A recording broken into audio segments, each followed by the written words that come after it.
In this video, you're not just listening to a story, you're stepping into a legend. A tale whispered through centuries, carried by stone walls and candlelight, where every echo in the corridor still remembers the four who began it all. Before the castle had portraits that spoke, before its staircases learned to move, there were four visionaries standing in an empty field, daring to dream a world into existence. A sanctuary where magic could live without fear. A promise written in fire, loyalty, and love. But every dream casts a shadow. And even the brightest hearts, when tested by pride, by fear, by truth, can fracture. What began as unity would soon tremble under the weight of its own greatness, and from that tremor, something ancient would awaken beneath the stones. Tonight, you'll hear the story behind the myth. The founding of Hogwarts, not as you've heard it in fairy tales, but as it truly unfolded, through vision and betrayal, brilliance and heartbreak. So, take a deep breath. Let the world outside fall silent. Because once this begins, you'll feel the castle come alive around you, listening, remembering, waiting to tell you its story. Welcome to the beginning of everything. The sky was the color of burnt iron, and the air carried the taste of salt and sorrow. Godric Gryffindor rode through the dying light, his cloak heavy with soot, his thoughts heavier still. Beneath him the moor stretched endless and charred, a graveyard of blackened stakes where the smoke of the day's fire still lingered. The villagers had gone, leaving only the ghosts of their cries and the ash drifting like snow. He had arrived too late. The flames had already taken the women accused of witchcraft, their small protections, runes, herbs, whispers of the old tongue, used as proof of sin. The men who lit the pyres would return home to prayer, never knowing they had destroyed something sacred. Godric dismounted and walked among the scorched earth. The sword at his hip caught the last of the dying sun, a flare of red in the grey. It was not yet the blade that would bear his name, but already it seemed alive, humming faintly as if sensing his unrest. He crouched where the fire had burned hottest. Beneath the cracked soil, something pulsed faintly, a thread of lingering magic. He brushed the ash aside and uncovered a small stone carved with the rune for home. The simplicity of it pierced him more deeply than any curse. Someone had wished for safety here, and found only fire. He closed his fist around the stone and felt the echo of its power, tender, untrained, desperate. It reminded him of the children he had met along his wandering road, those born with magic, hiding it as a curse, or dying for it before they understood what it was. His heart, though forged in battle, ached at the thought. A wind rose across the moor, carrying the scent of pine from the northern forests. It seemed to whisper of something beyond grief, an invitation, perhaps, or a promise. Godric lifted his head. Far off, beyond the rolling mist, a hawk wheeled once and vanished into the dusk. He thought of the legends his mother once told him, of the old wizarding tribes before the world turned fearful and divided. There had been sanctuaries once, hidden valleys where the gifted could learn and live unafraid. But those places had crumbled, their names forgotten. Still, the idea rooted itself in him like fire catching dry grass, a sanctuary reborn, not in secret but in strength. A place where no witch would ever burn again. He turned back toward his horse, the runestone still warm in his hand. Above him, the clouds parted briefly, and the first star appeared, cold, unwavering, eternal. Godric stared at it as if it were a sign. He did not yet know that somewhere in the north, a woman named Rowena Ravenclaw was watching the same star from her tower of stone, dreaming the same dream. By morning the smoke had thinned, leaving only the soft mist of autumn rising from the charred ground. Godric rode north, guided by instinct more than map or memory. The land changed as he went, scorched plains giving way to heather and damp green fields, where frost clung to the edges of leaves and the earth began to breathe again. For hours he rode in silence, until he came upon a small valley veiled in morning fog. There, among rows of sleeping crops, he saw a woman bent over the soil. Her cloak was the color of ripe wheat, and her hands glowed faintly gold as she touched the wounded plants, coaxing them back from ruin. Godric stopped at the edge of the field. He said nothing, and she did not turn, though he was certain she had felt him watching. The magic that moved through her was unlike his own, steady, patient, without pride. He watched as the frost melted beneath her fingers, each blade of grass lifting toward the pale light. When she finally spoke, her voice was low, carrying the calm of rivers. "You come from the south," she said, still working. "The fires reach even this far." Godric inclined his head, though she did not see it. "Too far," he answered, and his words felt heavy in the damp air. She rose then, brushing soil from her hands, and turned toward him. Her eyes were soft yet unyielding, as if they could see through armor, through guilt, through any shield a man might wear. "They burn what they do not understand," she said simply. "And we hide what we should not have to." He saw no fear in her, only quiet sorrow and an unbroken strength. Something in him, something restless and raw, found peace in that gaze. "Will you leave this place?" he asked after a moment. Helga Hufflepuff looked across her fields, where the new frost would fall again by nightfall. "No," she said. "Someone must stay to heal what the world destroys." The conviction in her voice struck him more deeply than any sermon or spell. He looked down at the runestone still wrapped in his palm, the symbol of home pulsing faintly, and thought of what she had just said, how it was not enough to fight against darkness, one must build something in its place. They stood for a long time, listening to the slow heartbeat of the earth. Somewhere far beyond the hills, a raven cried, a thin, distant sound that seemed to carry both warning and hope. At last Helga spoke again, her gaze drifting north. "There are others who feel it too," she murmured. "The change that is coming. The dream that wants to be born." He followed her eyes to where the mist thickened along the horizon, and though he saw nothing, he felt it, the faint shimmer of something calling, ancient and inevitable. When he looked back, she was already walking toward her cottage, her golden cloak bright against the grey morning. He did not ask her name. He did not need to. That night, when he made camp beneath the whispering pines, the stars returned, clearer now, unbroken. And for the first time since the fires, Godric slept without seeing flames. Far to the north, beyond the moors and the sleeping rivers, the night pressed itself against a high stone tower. Rowena Ravenclaw stood alone at its window, her dark hair lifted by the wind, her eyes fixed upon the same constellation that burned above Godric's camp. To her it was not merely starlight, but pattern, a code written in the heavens, whispering of a convergence yet unseen. She felt it in the air, the gathering of power, the slow stirring of something that had slept for centuries. It hummed faintly beneath her feet, through the veins of the mountains and the roots of the old trees. Knowledge, like magic, was alive, it called to her the way rivers call the sea. Her tower was lined with parchments and relics, books written in tongues now dead, each a fragment of a greater truth. And yet, even surrounded by wisdom, she sensed the same unease that haunted all who bore the gift. The world beyond her walls had grown fearful, villages burning, wizards hunted, children hidden by terrified parents. Knowledge alone could not heal such wounds. Still, in the quiet between the turning of stars, she dreamed, a fortress of learning, where children could speak the language of magic without fear, where power would be tempered by understanding. She had begun to draw its shape already, in ink and vision, the lake reflecting a highland sky, towers crowned with ravens, halls carved with enchantments older than speech. As she watched the stars drift across the black, a wind came from the south, carrying faint traces of smoke and pine. She closed her eyes and knew, without reason, that someone else had seen what she saw. A kindred mind, a kindred will. Far below her cliffs, the sea broke upon rock and whispered against hidden caves. Within one such cavern, another dream was taking form, darker, sharper, yet born of the same longing. Salazar Slytherin knelt beside a subterranean pool, the torchlight painting his face in shifting bronze.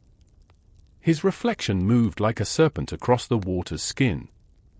He drew patterns upon the surface with the tip of his wand, ancient sigils that glowed green before sinking into the depths. He too had seen the world's cruelty. But where others saw tragedy, he saw corruption, blood diluted, magic misused, greatness diminished by weakness. To preserve magic, he believed, was not cruelty but mercy. To guard it against those unworthy was not hatred but devotion. As the spell faded, he pressed his palm to the cold stone beside him and whispered, not words, but intent. The wall trembled, then stilled. The cave had heard him, it would remember. Above him, a single drop of water fell into the pool, rippling the reflection of his face until it became unrecognizable. For a moment he thought he saw another figure within it, a woman crowned in feathers, a man crowned in fire, a healer crowned in gold. He did not yet know their names, but already their fates were woven into his. When he rose to leave the cave, the serpent carved into his staff lifted its head as if to taste the air. The sea roared once, then fell silent.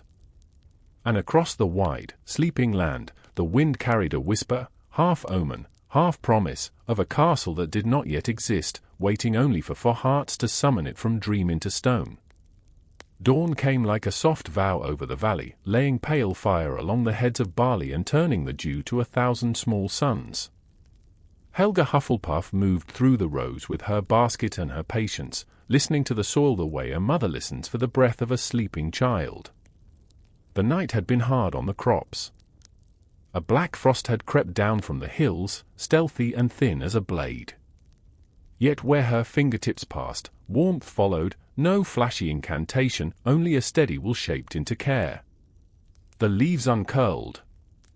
The color returned. Her cottage stood modest beneath an ash tree, its stones fitted without mortar by hands that understood the weight and want of earth.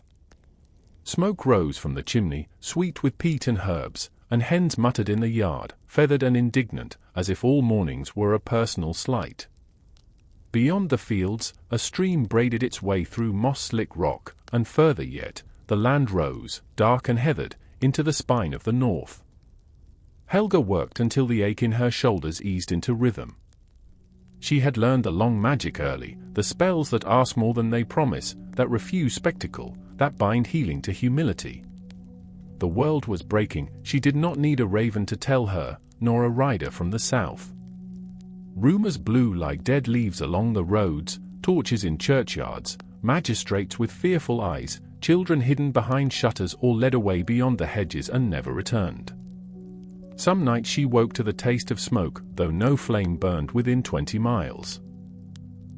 They came to her valley on silent feet and by twisted paths. A mother with a boy who could make light bloom in his palms like foxfire. An old man whose broom lifted of its own will when the moon was new. A miller's daughter, startled by the way cats followed her as if she were a tide. They brought little, fear wrapped in cloth, hunger in the eyes, and Helga brought them in. She fed them thick soup and bread that held the warmth of her hands, then watched their shoulders loosen as if unstrung. She did not call them pupils.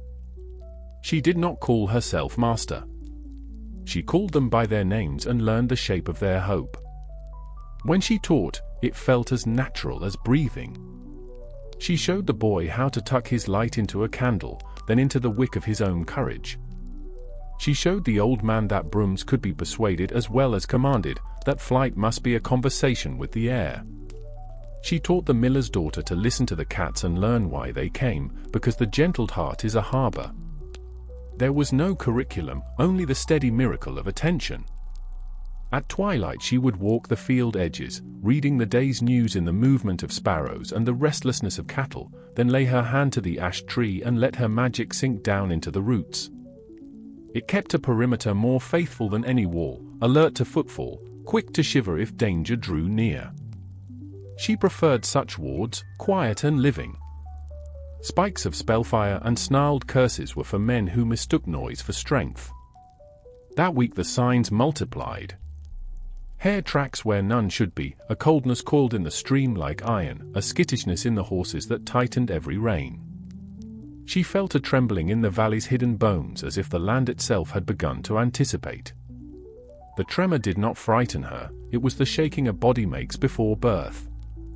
On the 7th evening, she carried a loaf to the cottage door and stood facing the west. A band of red lay on the horizon, as steady as a scar. Somewhere beyond those fields, pyres were being stacked again. She could hear the thud of wood in the slowness of the wind. She held the bread the way one holds an oath. Her mind turned to the old stories, places of learning lost to ruin, little sanctuaries razed, bright children swallowed by the dark. If there was to be a different ending, it would begin the way all true things begin, with shelter, with food, with a hand held out. She felt the choice take form, not sudden, not dramatic, but like a thread drawing taut between two distant nails. She would leave the valley soon. She would walk north while the star paths were clear, beyond the heather and the cold rivers, to the place the air already knew. Not to abandon what she loved, but to make from it something larger, walls that could gather the frightened and the fierce alike, kitchens that could warm the winter from their bones, gardens that could teach patience to power. Night settled. The ash tree whispered. Helga broke the loaf in two and set half upon the sill for whatever wanderer might need it before dawn. Then she returned to the table, to the maps and fragments of rumor she had collected, a sketch of a lake like a mirror, a note about cliffs that sang when the wind struck them right. She traced the line of the north with a finger that carried the smell of flower and thyme. Somewhere under those stars, another hand was surely drawing the same line. The thought steadied her like bread in an empty stomach. When the candles burned low, she banked the hearth and lay down to rest. The valley breathed around her, a great animal drowsing, and in her sleep she saw a hall filled with light, banners bright as fruit in summer, benches long as promises. Children laughed in that place, and their laughter did not tremble. She woke with tears cooling on her temples and did not mind them. Tears, like rain, were a covenant the earth understood. Morning would come, and with it the leaving. But for now, her fields lay gold under the moon, a soft sea answering the sky, and the ash tree kept its watch, and the old magic held its breath, ready to become a road. The first frost of winter came early that year, settling like a veil over the valley. Helga left before dawn, when the stars still clung to the high dark and the world seemed held between breath and waking. She wore her traveling cloak lined with otter fur, a satchel at her side, her wand bound in a sheath of ash wood. Behind her the cottage slept, the hearth banked low, the hens murmuring as if to mark her passing. She did not look back. The leaving of home is always a kind of spell, one that breaks and binds in the same breath. The road north wound through woods whose branches hung heavy with hoarfrost, the air smelling of iron and rain. Each step stirred the hush, each exhale misted like spirit. The land here was older than villages, older than fear. Standing stones rose between the birches, carved in the days when magic and the wild were still the same word. She touched one as she passed, tracing the spiral cut into its face. It thrummed faintly beneath her fingers, recognition, or farewell. By mid-morning she came to the ruins of a sanctuary she had only heard of in whispers, an abbey once tended by witches who healed the wounded from both magic and war, until the wars forgot their mercy. Its arches stood roofless, open to the grey sky, the walls feathered with moss and ivy. Ravens nested where bells once hung, and when they lifted together, their wings made the sound of lost pages turning. Helga stepped into the nave. Beneath her boots, the flagstones bore faint sigils, the remnants of protective runes carved long ago. She knelt, pressed her palm to one, and felt the faintest pulse beneath the stone. Even broken sanctuaries remember their purpose. From her satchel she drew a small pouch of seeds, grains, thyme, feverfew, and scattered them along the cracks. Her magic followed them like a breath, coaxing green from stone. It was her habit to mend what time abandoned, healing was a promise she carried everywhere. As she worked, the wind shifted. It came from the west now, carrying a scent of salt and the faint cry of distant gulls. Somewhere, beyond these forests and the unseen hills, the sea was speaking. She paused, listening. In its rhythm, she sensed something gathering, a call threaded through the breath of the world. It was not merely destiny, she thought, but recognition, as if the world itself were seeking its healers, its builders, its guardians. When she rose to leave, a movement caught her eye. Along the broken altar, a small snake, no thicker than her thumb, coiled in the cold light. It watched her without fear, its eyes green as deep water. For a heartbeat she thought of Salazar, though she did not yet know his name. She inclined her head slightly, and the snake slipped away into shadow. She continued north through the forest, guided by signs that seemed to arrange themselves for her alone, the sudden flight of a red deer, the hush of crows when she took the right path, the faint shimmer of warmth when she stepped where others might have turned astray. She had traveled many roads in her life, but none had ever felt so deliberate, as though the earth itself remembered her purpose. By twilight, the forest opened onto a high ridge. Below, a lake spread like black glass, its edges fringed with ice, the mountains mirrored perfectly in its surface. The sight caught her breath. The place seemed half dream, half summons, a stillness that was waiting to be named. She descended to the shore and knelt, touching the water's edge. It was cold, but not cruel. Beneath her palm she felt currents, ancient, slow, aware. The lake knew magic, and it welcomed her. In that moment, she understood, this was where her path ended and began. Here would rise a refuge not yet dreamed into form. Here would stand the walls that would cradle generations. She could feel it beneath her skin, as certain as heartbeat. Night gathered, and the first snow began to fall, slow flakes that melted on her cloak, that turned the ground to pearl. She made camp beneath a yew tree, the fire whispering low, her satchel for a pillow. Before sleep claimed her, she looked once more into the mirror of the lake. For an instant, she thought she saw shapes moving within it, stone towers rising, torches flaring, children running through halls not yet built. She smiled, faintly. The dream had found its next keeper. The storm broke by dawn. Snow drifted from the branches in fine size of white, and the lake lay still beneath a thin veil of mist. Helga rose, stamping the frost from her cloak, and looked upon the water's edge where her fire had died to ash. The world seemed emptied of sound, as if it were listening. Then she heard the faint rhythm of footsteps, soft, deliberate, unhurried. She turned, her wand half raised, though the motion was more habit than fear. A woman approached along the shore, her cloak deep blue, lined with sable, the hem brushed with frost. She walked as though she had always belonged to silence, her eyes bright with the light of thought.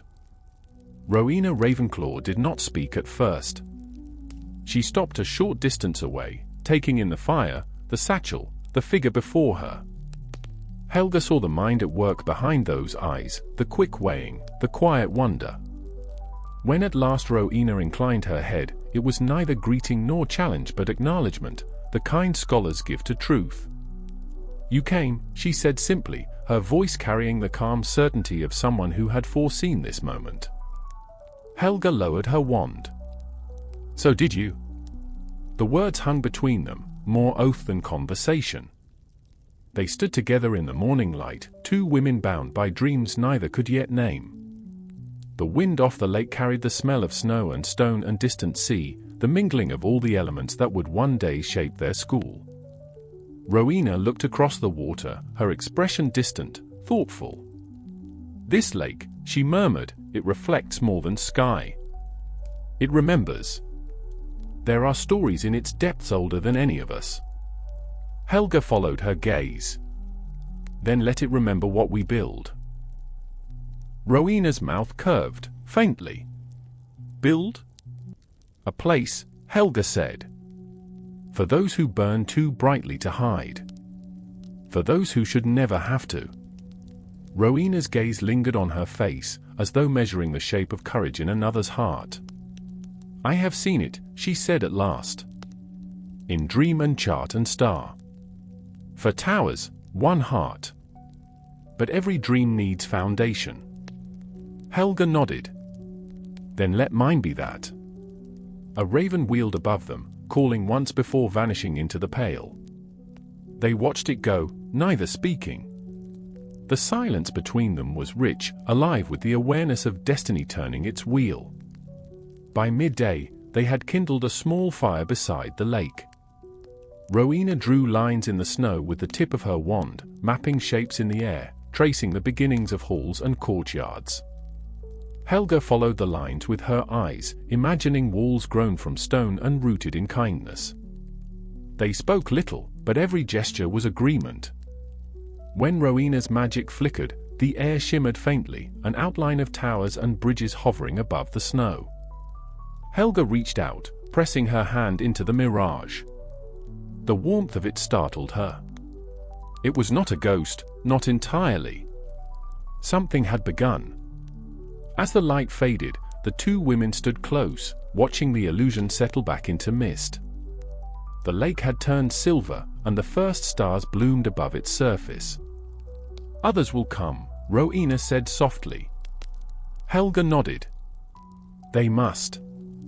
Rowena's eyes met hers, blue reflecting gold. "Then it begins."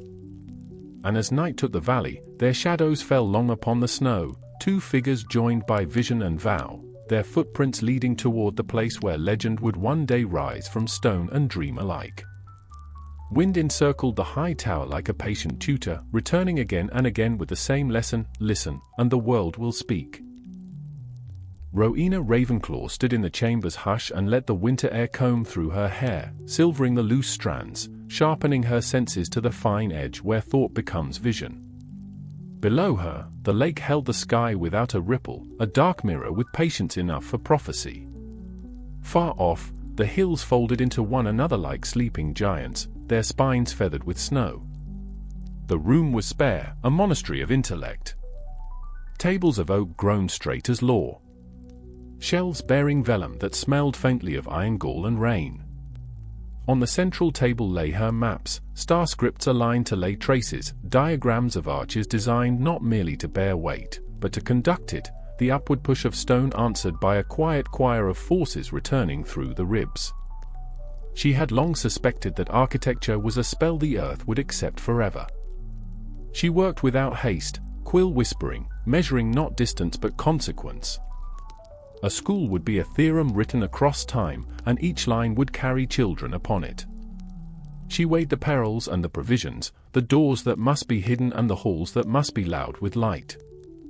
In her mind's eye the castle rose, not as a static fortress but as a thinking companion, stairs that learned from footsteps, portraits that archived remembrance in pigment and story, a ceiling that studied the night and recited it faithfully. A living pedagogy, each stone a lesson in return. Ink pooled at the tip of her quill. She paused, setting it aside, and crossed to the narrow window where she could lay her palm against the winter. The cold spoke in a clean grammar: clarity, rigor, resolve. She answered in kind, letting her magic move through her wrist into the sill, a thin thread of will that offered invitation rather than command. The tower answered, first as a shift in the mortar, then as a faint settling of breath. Buildings were not dead. They merely required the courtesy of conversation. Memory braided through her concentration, the first night by the lake with Helga, snow falling like a measured cadence, two minds sketching warmth against the elements. Compassion had given the project its shape, intellect would give it a spine. Yet even as she mapped the bones of a sanctuary, she recognized its beating heart would be plurality. For towers, for temperaments, one unbroken purpose. Unity was not sameness, but alignment toward the good. She returned to the table and unrolled a scrap of older parchment, not her hand but the hand of someone long erased except for the exactness of their marks. It was a meditation on the first magic, written in the low dialect of the northern coast: power as attention, attention as love. She traced the words with her eyes and felt the heat of their simplicity. In those lines she found the proof for what she had intuited, that knowledge without reverence tilts toward ruin, and reverence without knowledge curdles into fear. Between those cliffs, a school might build a bridge. She lit a small brazier, not for warmth but for focus, and placed upon its wire a thin ring of beaten silver. It was unfinished, a circlet more idea than artifact, a promise waiting to be set with wisdom. She did not yet call it by any name. She fed the metal with questions instead of jewels. What is courage when no one watches? What is loyalty when it costs? What is cunning without cruelty? What is wit unmarred by pride?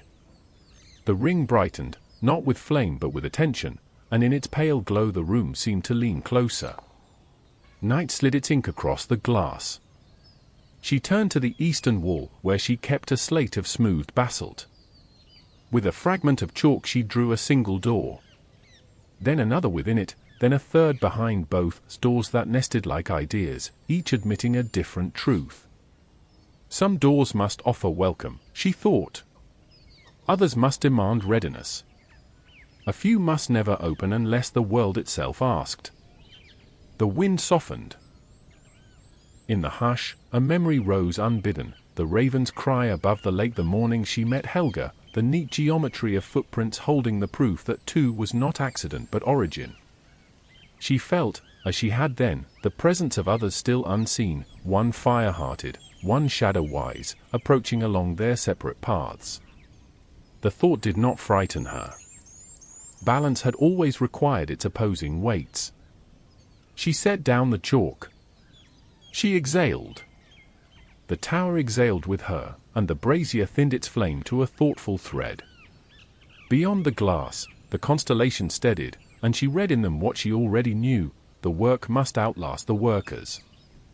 They would pour their years into these stones and then step away. The castle would remember, and in remembering, teach. When at last she closed her eyes, it was not to sleep but to listen for the sentence forming just beyond language, the one the place itself wished to write. It arrived like snow upon water, silent and exact. She bowed her head to it, and the plan advanced by a breadth no rule could measure, but every soul would feel. By midwinter, Rowena had begun to weave the enchantments that would give the castle its mind. The work was neither quick nor spectacular. It was the kind of spell that required listening more than command, precision more than power. She moved through the half-built corridors with bare hands, tracing sigils not upon the stone, but within it, coaxing memory to take root. The masons and charmwrights who assisted her thought she mapped the halls. In truth, she was teaching the walls to remember. Each stair she touched learned the rhythm of ascent, the patience of waiting. Each window learned to widen or narrow with the breath of weather. She whispered coordinates into the timbers, laced secret runes beneath the floors, nothing violent, nothing forced. It was the quiet labor of years. When she stepped back from a finished hall, she could feel the pulse of awareness move through the stone, faint as a heartbeat beneath skin. At night, when the labourers slept, she worked by wandlight in the great hall that would one day host generations. It was only an outline then, arches open to the stars, scaffolds webbed in frost. She conjured patterns in the air, ribbons of blue light that wound from floor to ceiling, tracing constellations. The sky obeyed, echoing her spell, and for an hour the heavens and the half-born hall were one great mirror. When she lowered her wand, the walls retained a trace of that reflection, a faint shimmer like starlight trapped in glass. Thus she made the ceiling not to imitate the sky but to converse with it. The stars would speak through that vault, generation after generation, teaching children to measure time not by clocks but by wonder. It was her favorite act of creation, pure thought given beauty. Yet beauty, she knew, carried danger. It invited pride. The first hairline crack of division began there, in the soft thrill of mastery. Power answered her so readily that she sometimes forgot its hunger. She began to hear a voice in her mind, neither threat nor comfort, that asked again and again, if knowledge is infinite, what need have we of others to guard it? She did not answer aloud, though she felt the question coiling deeper each time she touched the stones. The castle listened too, learning not only spells but the uncertainties of its maker. On the night of the first snowfall after the solstice, Helga visited her. They stood upon the parapet, the wind lacing their cloaks together, the lake below solid and white. Rowena spoke of structure, of curriculum, of the laws they might teach. Helga spoke of gardens and kitchens, of children who would learn better through tending than through reading. They smiled at one another, but between them lay the fine line that would one day widen into gulf. Mind against heart, logic against faith. After Helga departed, Rowena descended again to the unfinished hall. Snow sifted through the open roof, melting against the stones that still held the warmth of enchantment. She drew a circle upon the floor and placed within it the silver circlet she had been shaping, no longer plain, but inscribed now with the runes of intellect and insight. She raised it to the light. For a moment, she saw herself reflected in the metal, tired eyes, ink-stained fingers, the fragile arrogance of the architect who believed perfection attainable.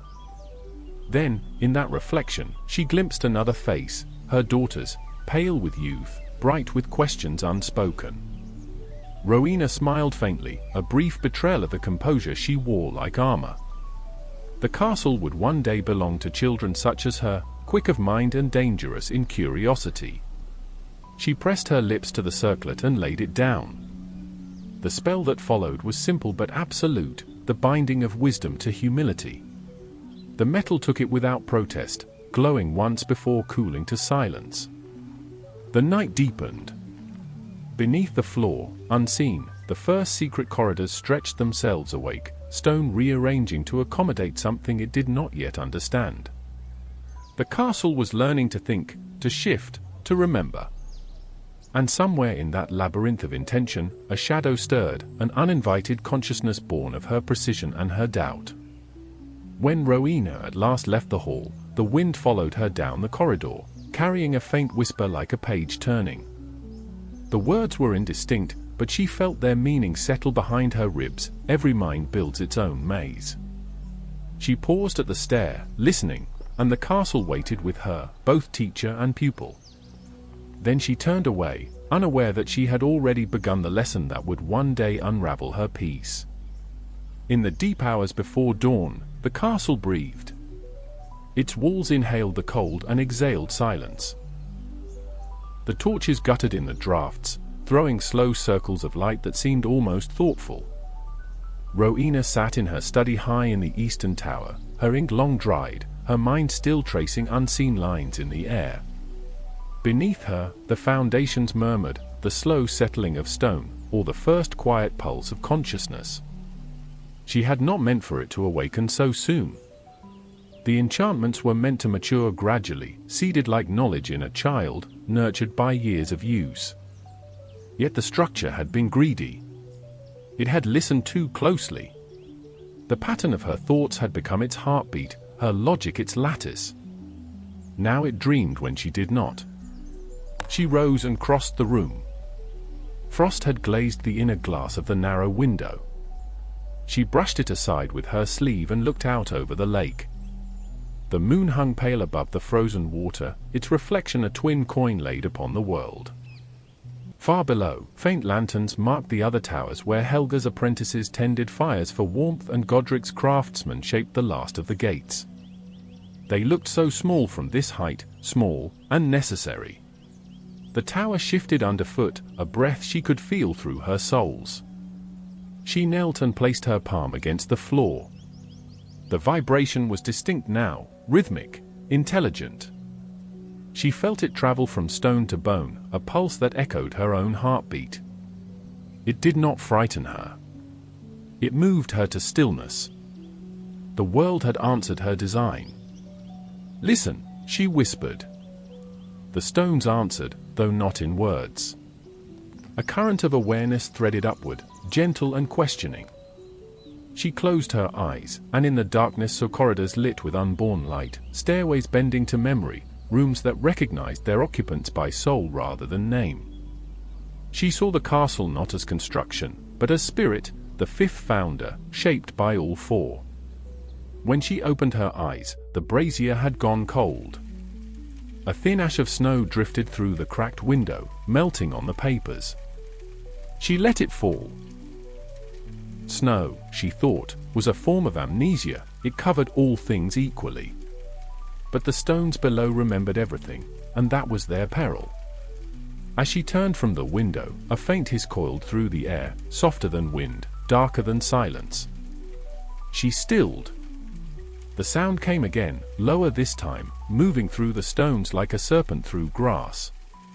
The language was unfamiliar, yet she felt its meaning brush her mind. The strong must guard what is theirs. Her heart tightened. She knew that timbre, though she had never before heard his voice. Somewhere beyond these halls, Salazar Slytherin had begun his work, speaking to the same earth, binding his own truths into its deep foundations.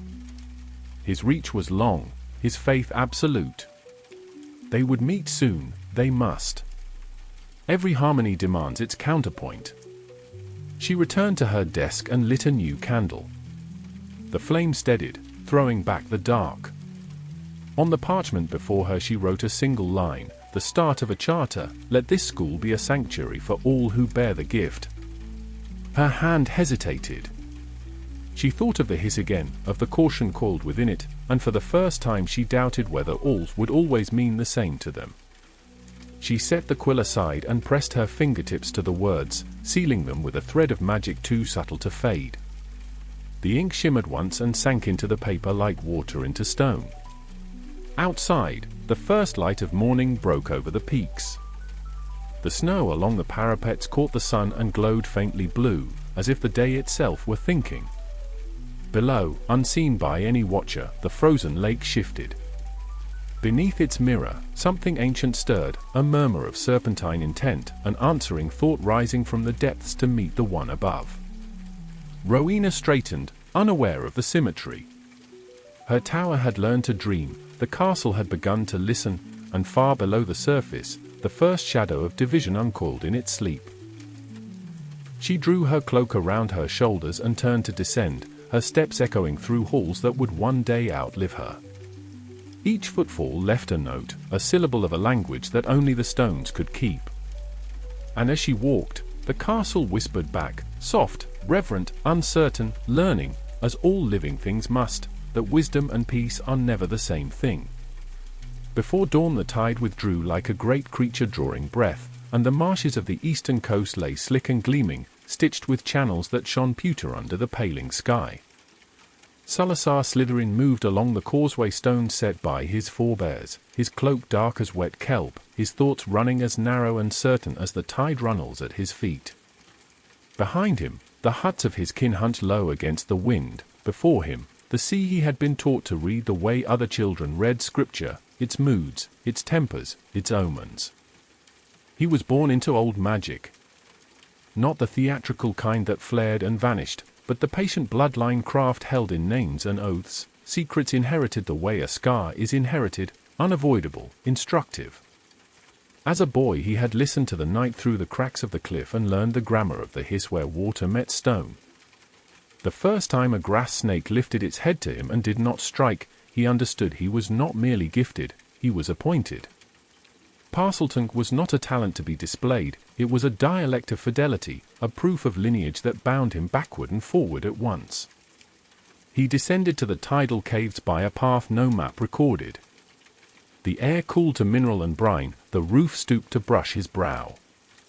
Lantern light found letters cut into the stone, coils and chevrons, old sigils laid by hands that measured time in winters rather than years. He pressed his palm to one and felt the familiar answering tremor, a welcome reserved for those who belonged. The sea called many men, the caves admitted few. In the lowest chamber, where the floor was a moss lip over a black pool, he knelt and stilled himself to the water's mind. The pool kept excellent counsel. When it chose to answer, it did so without sound, offering back a face smoothed of fear, sharpened to purpose. He considered that reflected certainty, and beneath it, the current of what had made him. He remembered fires lit not for warmth but verdict, remembered a cousin dragged in daylight for the crim. Eve an accident, remembered the sullen pity of men who called themselves righteous. The world had been cruel to his kind, cruel enough that mercy felt indistinguishable from negligence. From the sleeve of his cloak he drew a small reliquary, a shell of hammered tin that opened on a hinge to reveal a chip of green stone veined like leaf. It had passed from ancestor to ancestor with a single injunction: preserve what preserves us. He set the stone upon the rock and breathed upon it, letting the warmth of life wake its holdfast charm. The pool acknowledged the offering with a widening ring. He did not dream of dominion. He dreamed of endurance. To him, purity was not arrogance but conservation, a gardener's refusal to let the rootstock spoil. Children with wild power should be gathered, yes, but not scattered seed blown into barren ground. They must be taught their difference, made strong in it, kept from dilution by a world that soothed and erased in equal measure. Unity without discretion was a door left unbarred to the storm. A ribbon of movement broke the surface, no beast, only the blind sash of a current turning, but the room altered as if a presence had entered. He spoke then, not aloud but along that older channel, the narrow bright road his tongue could take when words would only bruise intention. The cave received his vow: he would build with others if they proved equal to the burden, he would bless the common hall and secretly prepare the hidden one, he would love the school and lock beneath it the answer he did not trust the world to hear.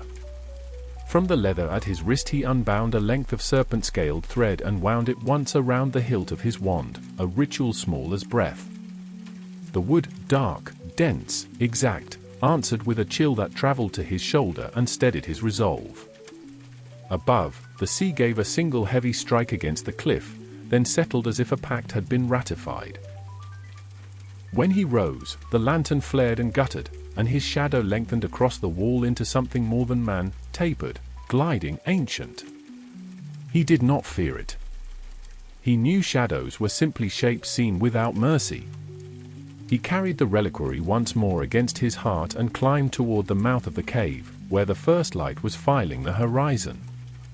Outside, gulls wrote their rough script across the air. The marsh smelled of iodine and iron, of beginnings that required no witness. In the far north, winter was building its palace of glass. Somewhere inland, a tower was waking to its own thoughts. On a snow-quiet shore, two women had already agreed on the word build. Salazar tasted salt on his lip and let the sea dry it.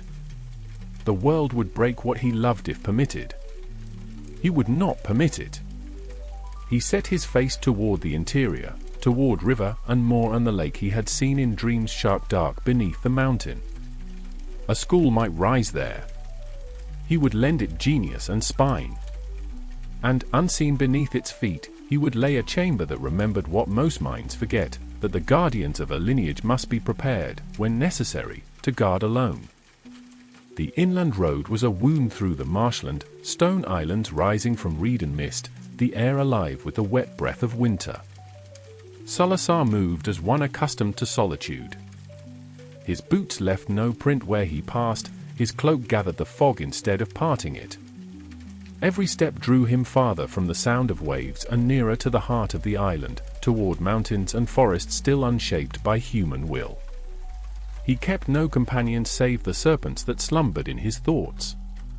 When he walked, he heard them whisper as memory does, softly, incessantly, asking not for obedience but for listening. They were old things, born from the first hiss of the sea on sand. He trusted them more than he trusted men. On the third day, he came upon a hamlet clinging to the edge of a moor. The cottages were low and half-buried, built of peat and stone, the smoke of their fires thick as fog. He crossed their single road unseen, his cloak drawn close, for witch burnings had taught him caution. From one hut came the wail of a mother, from another, the quick bark of dogs trained to fear what they could not name. He moved on before the dawn could expose him, his mind heavy with the truth he already knew: fear was not ignorance, it was envy given language. By noon, the land changed. The air grew colder, the wind cleaner. Birch trees lined the slopes in silver ranks, and the horizon split to reveal the high ridges of the north. He felt the shift in his magic, the way it lightened, thinned, as though the world itself approved his direction. Every instinct told him he was approaching something vast and waiting. At dusk he found a river, frozen at its edges but still alive beneath. Its current spoke in the low hum of buried power. He knelt, touching the ice.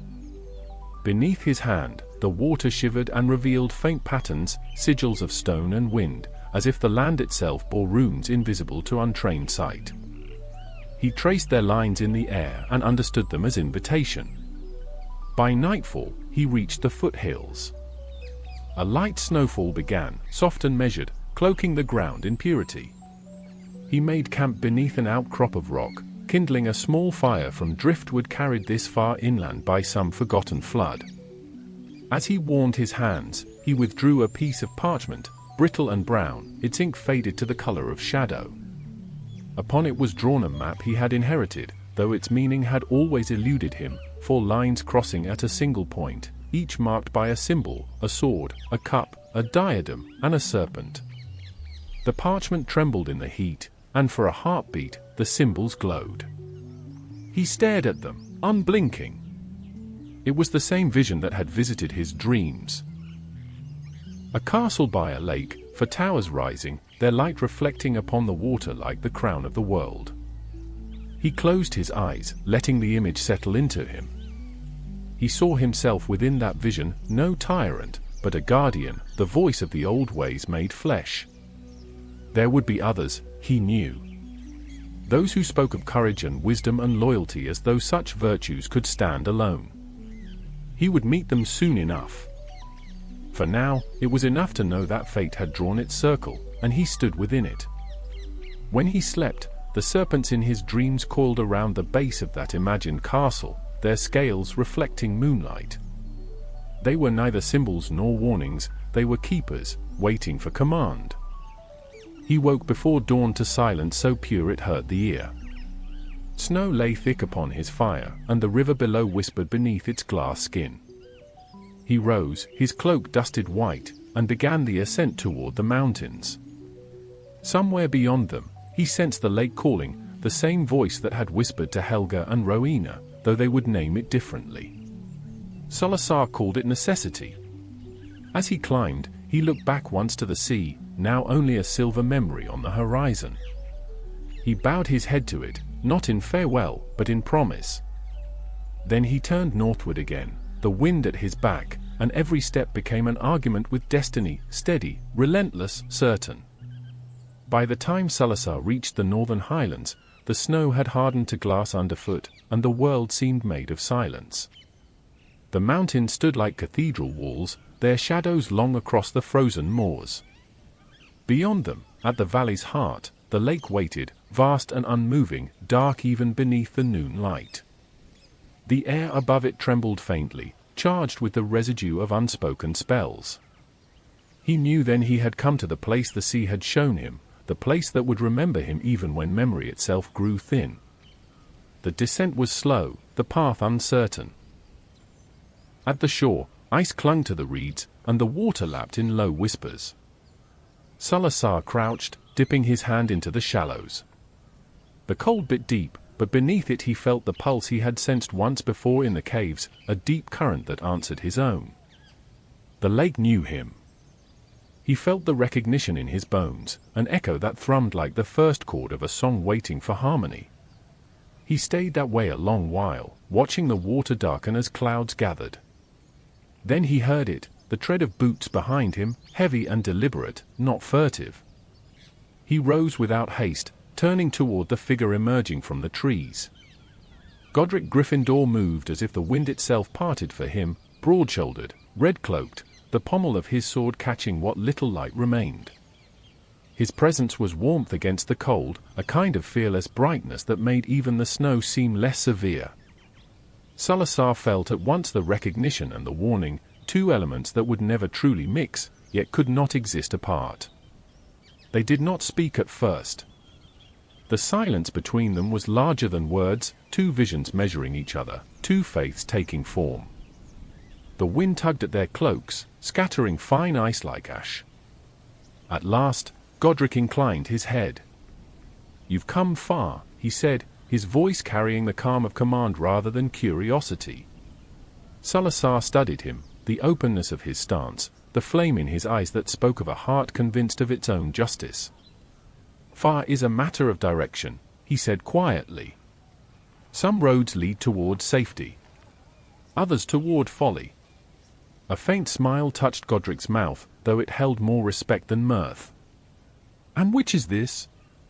Salazar's gaze shifted past him, toward the distant hills where faint smoke marked life, a cluster of tents, perhaps, or a settlement beginning. "That depends," he said, "on those who build it." Godric followed his glance, and for a moment both men stood watching the horizon, the faint glow of torches beneath the snow. Between them stretched the lake, black as uncut obsidian, its reflection dividing sky and earth. "Others are coming," Godric said after a time. "A woman of wisdom, and one of the hearth. Together they speak of a school, a place where the gifted may learn without fear." Salazar nodded slowly. "I have heard the same whisper on the wind." "You approve, then?" He looked back to the water, his reflection fractured by ripples. "I approve of strength," he said at last. "Of shelter, yes, but not at the cost of our craft's sanctity. The world fears us because it cannot become us. I would not have our kind soften to please it." Godric's eyes narrowed, but there was no anger there, only an ember of recognition. "And I would not have us hardened until we forget why we were gifted at all." Neither argued further. They stood in mutual silence, the kind that binds rather than breaks. The air between them glowed faintly, as if the lake itself approved of this uneasy balance. Salazar turned then, his gaze sweeping the frozen water. "Here," he said quietly. "This place. It waits for something greater than the sum of us." Godric nodded once. "Then let us see if we are worthy of it." A flock of ravens passed overhead, dark strokes against the dying light. The lake mirrored their flight until it seemed they were flying beneath its surface instead of above. Salazar watched them fade and felt the serpent's voice coil once more inside his thoughts, not warning this time, but promise. Before night fell, the two men walked together along the shore. They spoke little, but their steps left parallel tracks in the snow that the lake soon filled, erasing difference, preserving only direction. And when the first star rose above the mountains, both looked toward it in silence, unaware that their shared vision, born of courage and guardedness, of faith and fear, would one day give the world a sanctuary that would both bless and curse every child who entered its gates. Snow fell in the highlands as though the sky itself had decided to unburden memory. Each flake turned slow in the air, the way thought slows before revelation. Beneath that pale drift, for roads drew toward a single point, a hall of timber and stone set deep in the valley, where the mountains opened like two cupped hands. Those who had followed the old signs called it the Wandmaker's Rest, though few living had seen it. The hall had stood for centuries, tended by no visible keeper. Its doors opened only when the time was ripe for decision. Tonight, they stood ajar, and the smell of fire and pine resin carried through the frozen air like a welcome too ancient to question. Rowena Ravenclaw arrived first, her cloak edged with frost, her mind already ordering the silence. She laid her palm upon the oak doors and felt the threads of enchantment that guarded them, runes that tasted her intent and found it true. Inside, the fire burned blue-white, steady as logic. She unpinned her cloak and let it fall, standing alone in the vaulted space, listening to the air. The hall spoke in slow creaks, the timbers shifting as if in thought. Soon came Helga Hufflepuff, her cheeks flushed from the cold, her hands still smelling faintly of bread and thyme. She carried the warmth of hearths within her, a quiet antidote to the chill. When her boots crossed the threshold, the fire brightened, shading from blue to gold. Rowena turned, and for the first time in months, allowed her composure to soften. They greeted one another without words. The language between them was built of shared vision, and vision needs no preface. Helga reached to steady a candle guttering in the draught. Rowena watched the small act with quiet gratitude. Between them, the air hummed with balance, the intellect and the heart, already twined. Then came Godric Gryffindor, shaking the snow from his shoulders, the scent of steel and wind following him like a herald. His sword was sheathed, though the flame in his eyes was not. The fire leapt higher as he entered, casting his shadow long against the wall. He bowed slightly, not out of ceremony but recognition. "It feels right," he said simply, and though the words were few, they seemed to fill the hall with conviction. Rowena inclined her head. "It begins to." A silence followed, not uncomfortable, but poised, expectant, as though the hall itself were holding its breath for the fourth to arrive. Outside, the wind shifted. Snow whirled, then stilled, and through the wide doorway stepped Salazar Slytherin. His presence quieted even the fire, which sank to a low, watchful burn. He moved with the deliberation of one accustomed to consequence. The sea still clung to him, salt-crusted along his cloak's edge, his eyes dark with the calm of deep water. He paused on the threshold. For a moment, the air wavered, the weight of differing powers colliding in silence. Then he crossed the threshold, and the enchantments in the lintel sealed behind him with a sound like a closing book. For figures stood now at the heart of the world's old magic. Firelight painted their faces in alternating gold and shadow. They were not yet friends, nor foes, only the four directions made flesh: North's wisdom, South's heart, West's valor, East's cunning. In the rafters, unseen, a raven shifted. In the hearth below, a serpent stirred beneath the logs. Outside, the wind caught its breath and waited. Rowena stepped forward first. "We are gathered by more than rumor," she said quietly, her voice carrying like the edge of glass. "The signs point to this moment. The land itself has chosen its stewards." Godric's hand brushed the hilt of his sword, almost unconsciously. "Then let us not fail it." Helga's gaze moved from one to the other, her expression both gentle and firm. "Let us build something the world cannot burn." Salazar said nothing. He stood with eyes half-lidded, reading their hearts as though they were runes carved upon the air. At last, he inclined his head, agreement, or perhaps calculation. The hall seemed to exhale. Sparks rose from the fire and traced symbols in the air: a lion, a badger, a raven, and a serpent, each dissolving into smoke that spiraled upward into the unseen beams. Without command, each founder reached into their cloak and drew forth their wand. They raised them to the air, the points meeting in a cross of light that shimmered, merged, and settled into a single white flame hovering between them. It did not consume. It revealed. In that moment, the hall showed its truth, walls expanding into corridors not yet built, the smell of stone dust and river water, the faint echo of laughter unborn. The four watched as their dream took on the first fragile shape of reality. When the light dimmed, the fire burned steady again. The wands lowered. Their covenant had been made, not spoken, not sealed by oath or blood, but by the deeper bond of vision shared and destiny accepted. And outside, beyond the window panes, the snow ceased. The stars emerged, clear and innumerable, as though the sky itself had agreed. Morning crept into the hall through the thin slats of its roof, pale light settling on the long table where the four had gathered. The fire still smoldered, its coals a steady pulse beneath a crown of ash. Outside, the wind had died, the world was listening. Parchment lay scattered before them, old charts of ley lines, sketches of towers, notations in four distinct hands. Each founder had brought their own fragment of the dream, and now those fragments were seeking shape. Rowena stood nearest the window, tracing her finger along a map of the Highlands. "Here," she murmured, the word barely breath. "Where the lake holds its silence. The land is rich in old magic, enough to sustain 1,000 enchantments." Her tone was measured, deliberate, as if thought itself obeyed her. Godric leaned over the map, his broad hand steady against the parchment. "A lake gives reflection," he said.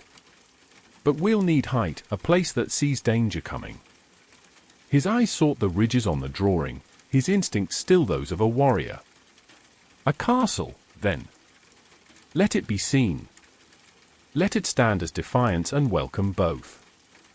Helga smiled faintly, gathering the pages strewn near her. And what of those who enter it? What shall we demand of them? Her voice carried no challenge, only a quiet gravity.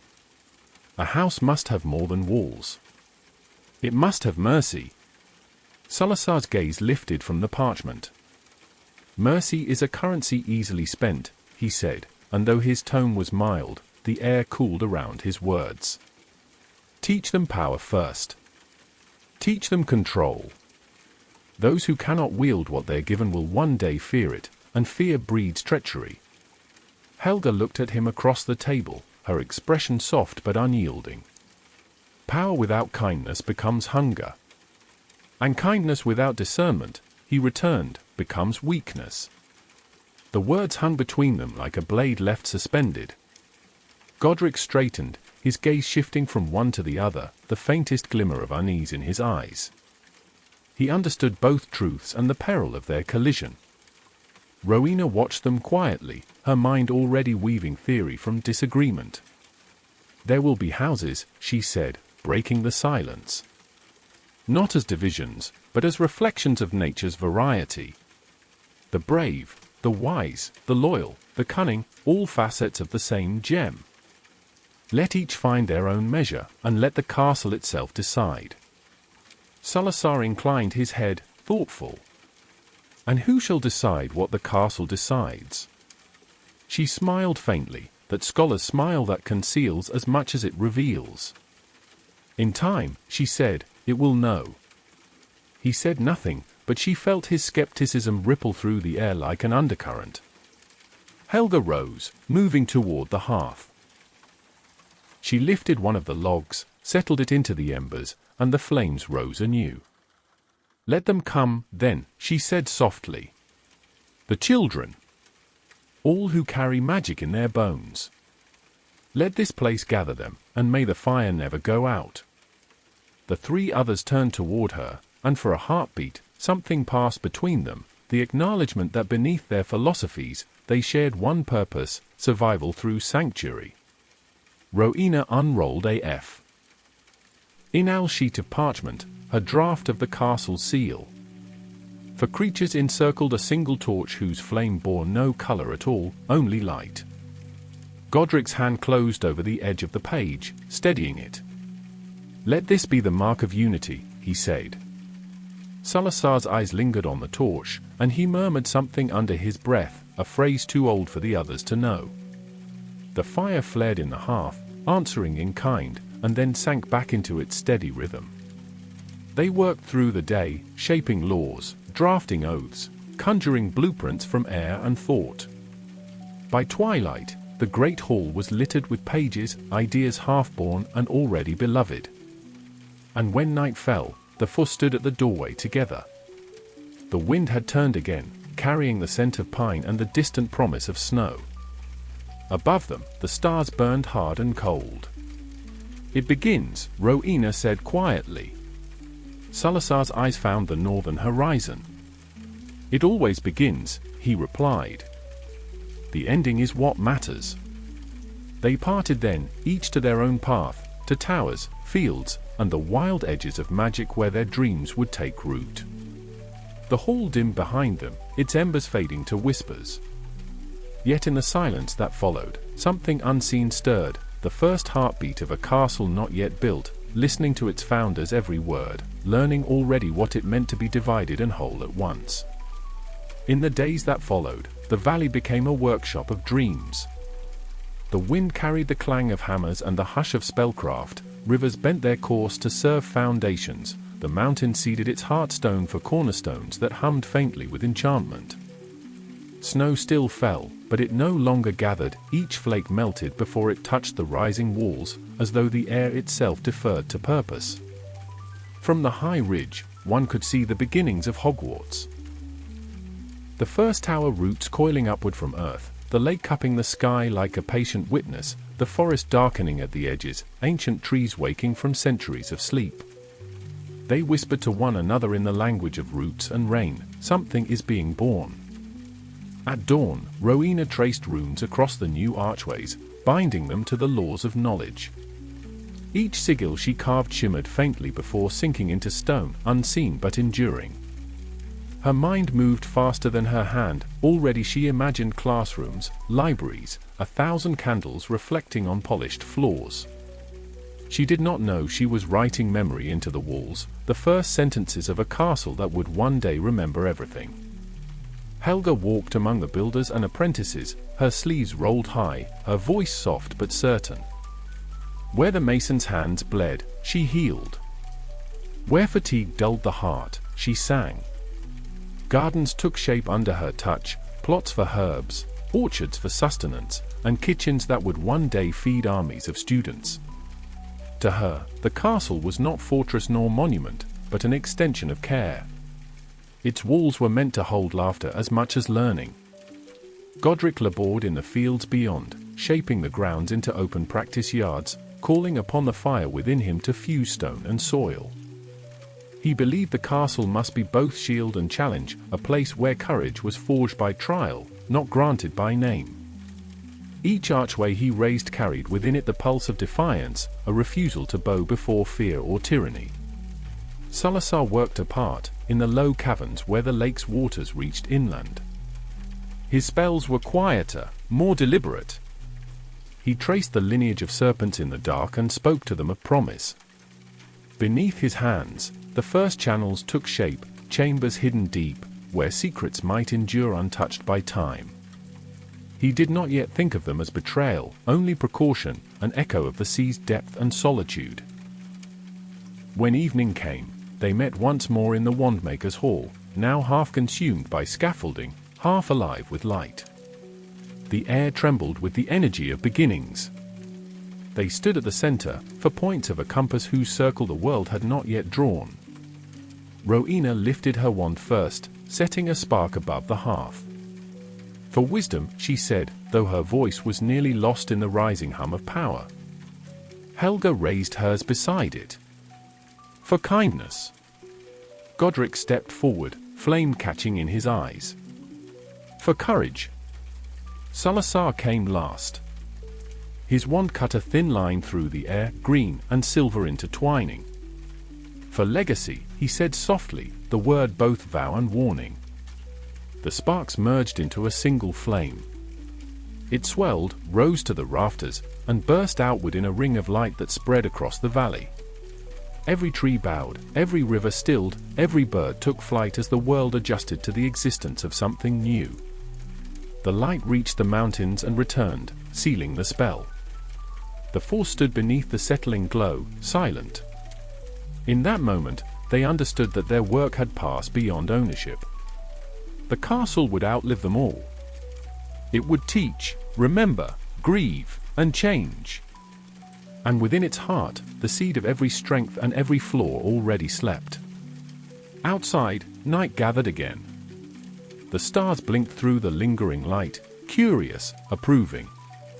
The lake mirrored their shine, and in its depth, shadows curled, the reflection of four souls joined by hope and already divided by fear. When they parted that night, the valley dreamed with them.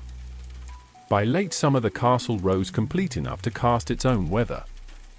Wind braided itself around the towers and came away altered, scented with candle wax and old stone. The lake learned to speak in reflected torchlight, the forest drew closer, as if to overhear.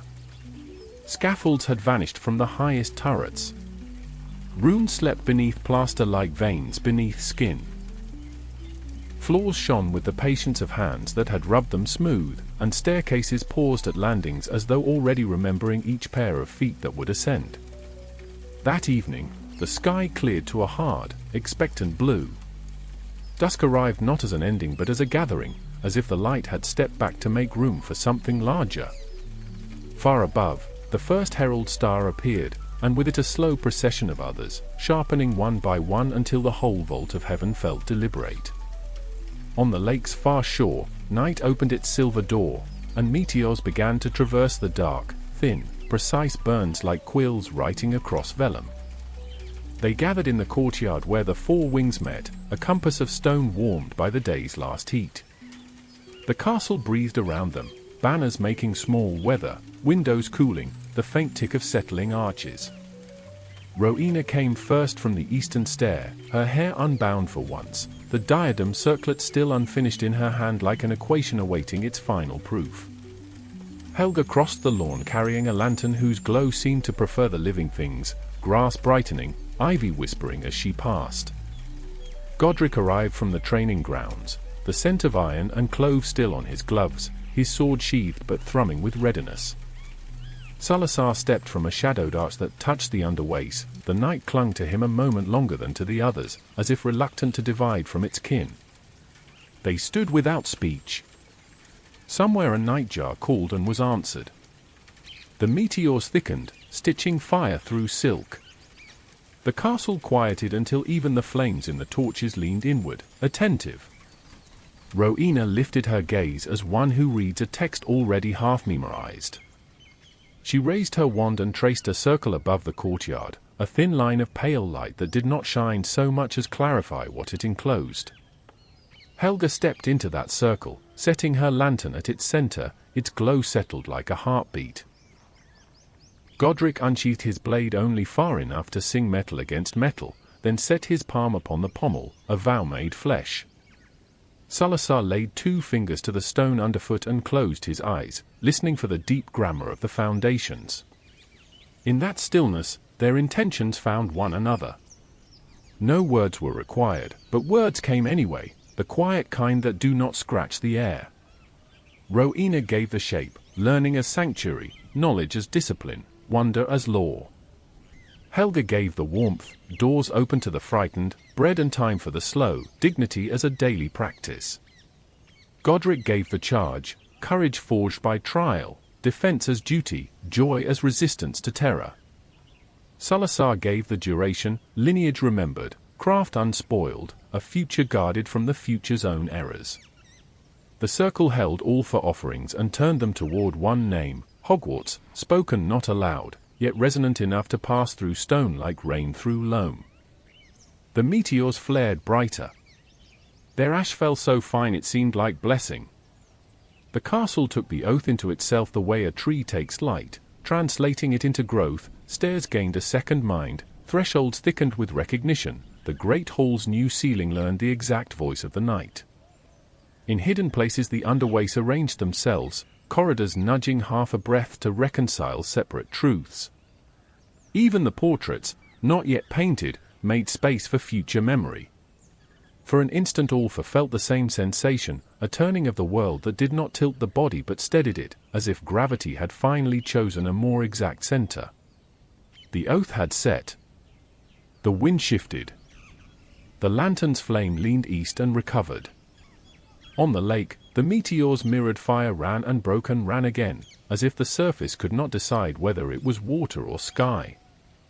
Above, the last streak burned out, leaving only the patient constellations. The courtyard exhaled, and the stones kept their vigil. No announcement followed, no thunderclap, no choir, only the extraordinary normalcy of a new permanence. And beneath their feet, lower than root and bedrock, a faint ripple traveled through the earth and was answered from the depths of the lake. Not assent, not refusal, merely the acknowledgement of something that would not be undone. They remained until the cold reached bone and the hour thinned. Then, one by one, they turned away to their towers and chambers, carrying with them the shimmer of meteors in their blood. Behind them the circle of light faded, but the mark it left was not visible. It lived inside the castle now, in every threshold and page, in every future footfall. And above, the sky, having borne witness, closed its book and went on, as skies must, toward morning. Dawn did not so much arrive as unfold, petal by petal, the valley brightened beneath a thin mist rising from the lake. The castle gleamed like wet stone newly quarried, its walls drinking the first light. Inside, the great halls echoed faintly with the settling of magic. Each sound carried the resonance of awakening, the tremor of staircases testing their weight, the whisper of doors adjusting to their thresholds, the low murmur of portraits still blank but already curious. Hogwarts was alive. Rowena moved through its corridors barefoot, her wand held low, tracing the faint shimmer that clung to the air like a lingering dream. The night's enchantment had worked its way into every seam of the castle. she felt the spell's echo as a vibration under her skin, intimate and vast. The walls remembered her touch. The air seemed to breathe her name, and beyond that, the names of her companions, Helga, Godric, Salazar, braided like threads in a single tapestry.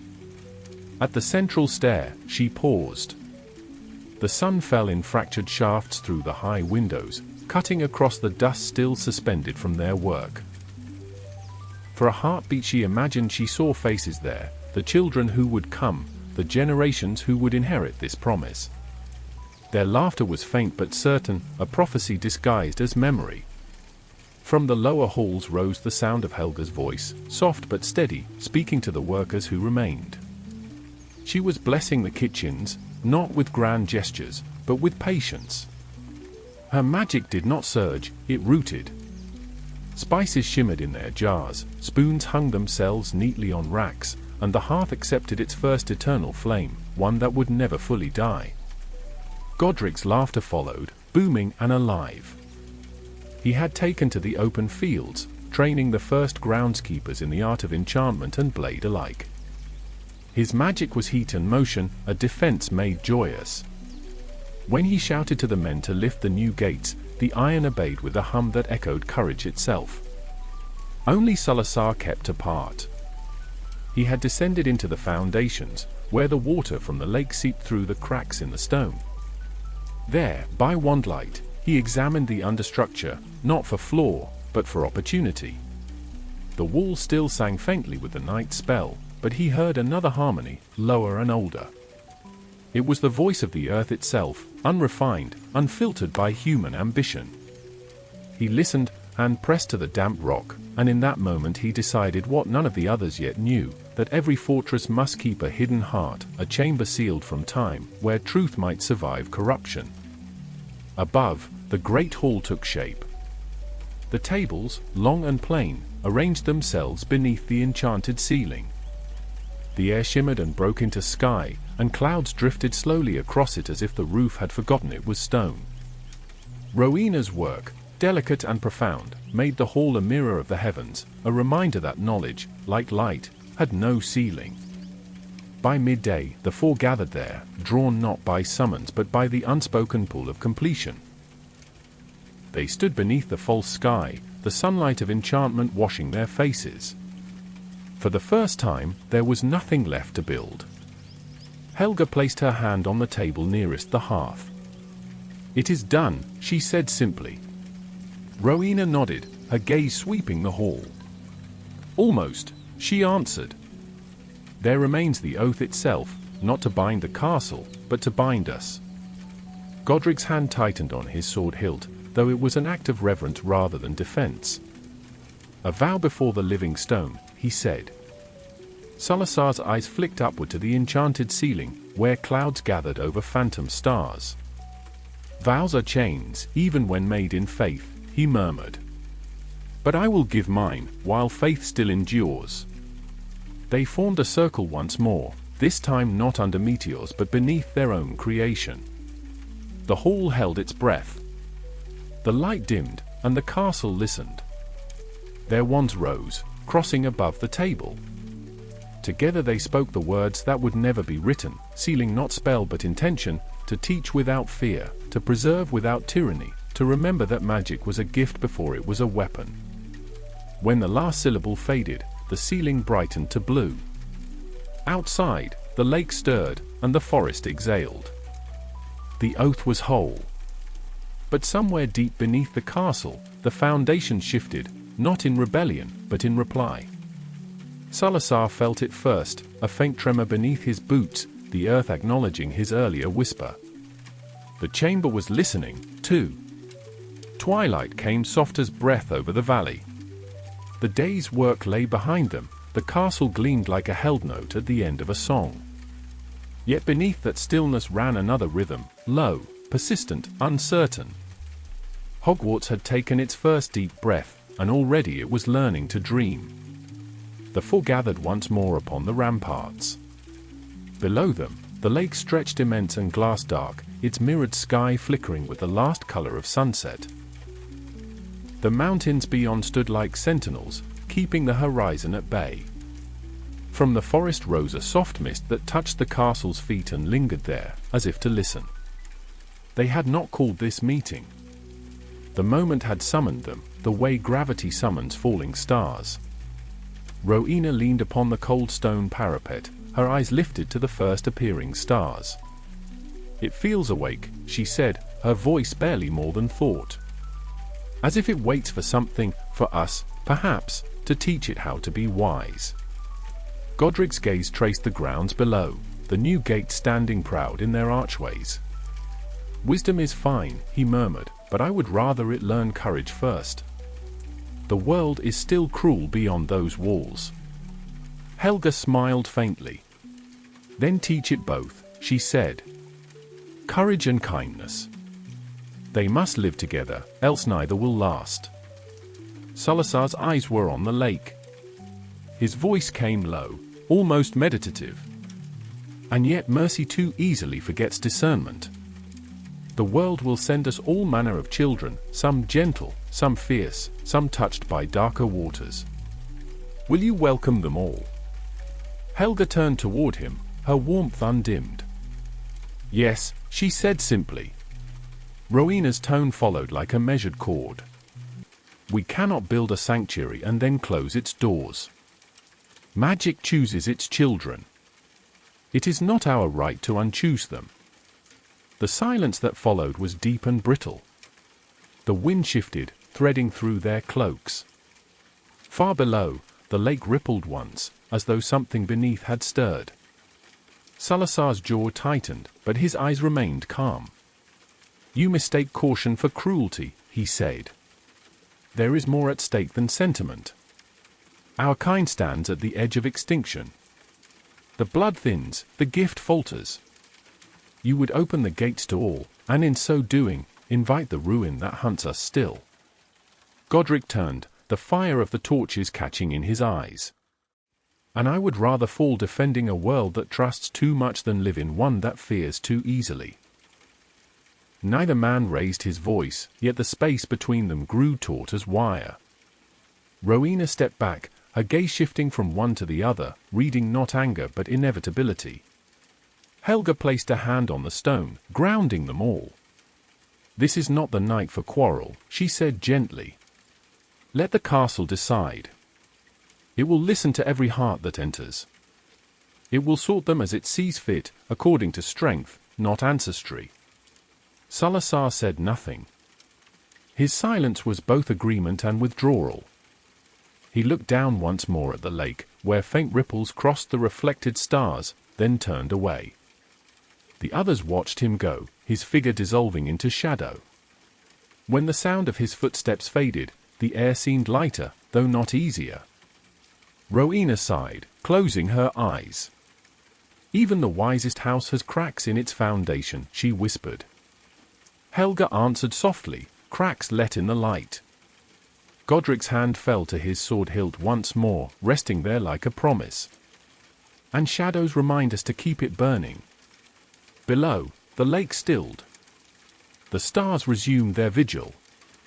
Somewhere in the deep, a serpent moved, slow, content, remembering. And from that night onward, Hogwarts dreamed with two hearts, one open to all who sought belonging, and one hidden, patient, bound by an older kind of faith. The oath was complete, but the question within it had only just begun. The morning the children came, the mist rose from the lake like breath from a quiet giant, and the castle stood in a hush that was not silence but expectancy. Autumn had burnished the valley, the forest wore a crown of copper and green, and the mountains kept their cold vigil. On the water's edge, reeds bowed as if to greet smaller kings and queens whose crowns were yet invisible, forged of fear, wonder, and an inheritance they had not asked to carry. They arrived by scattered paths and secret ways. Led by owls through hedgerows, ferried at dawn across dark inlets, guided by relatives who spoke with their eyes more than their mouths. Some walked with heads low, clutching bundles of threadbare clothes, some strode like little storms, unable to hide the current that crackled beneath their skin.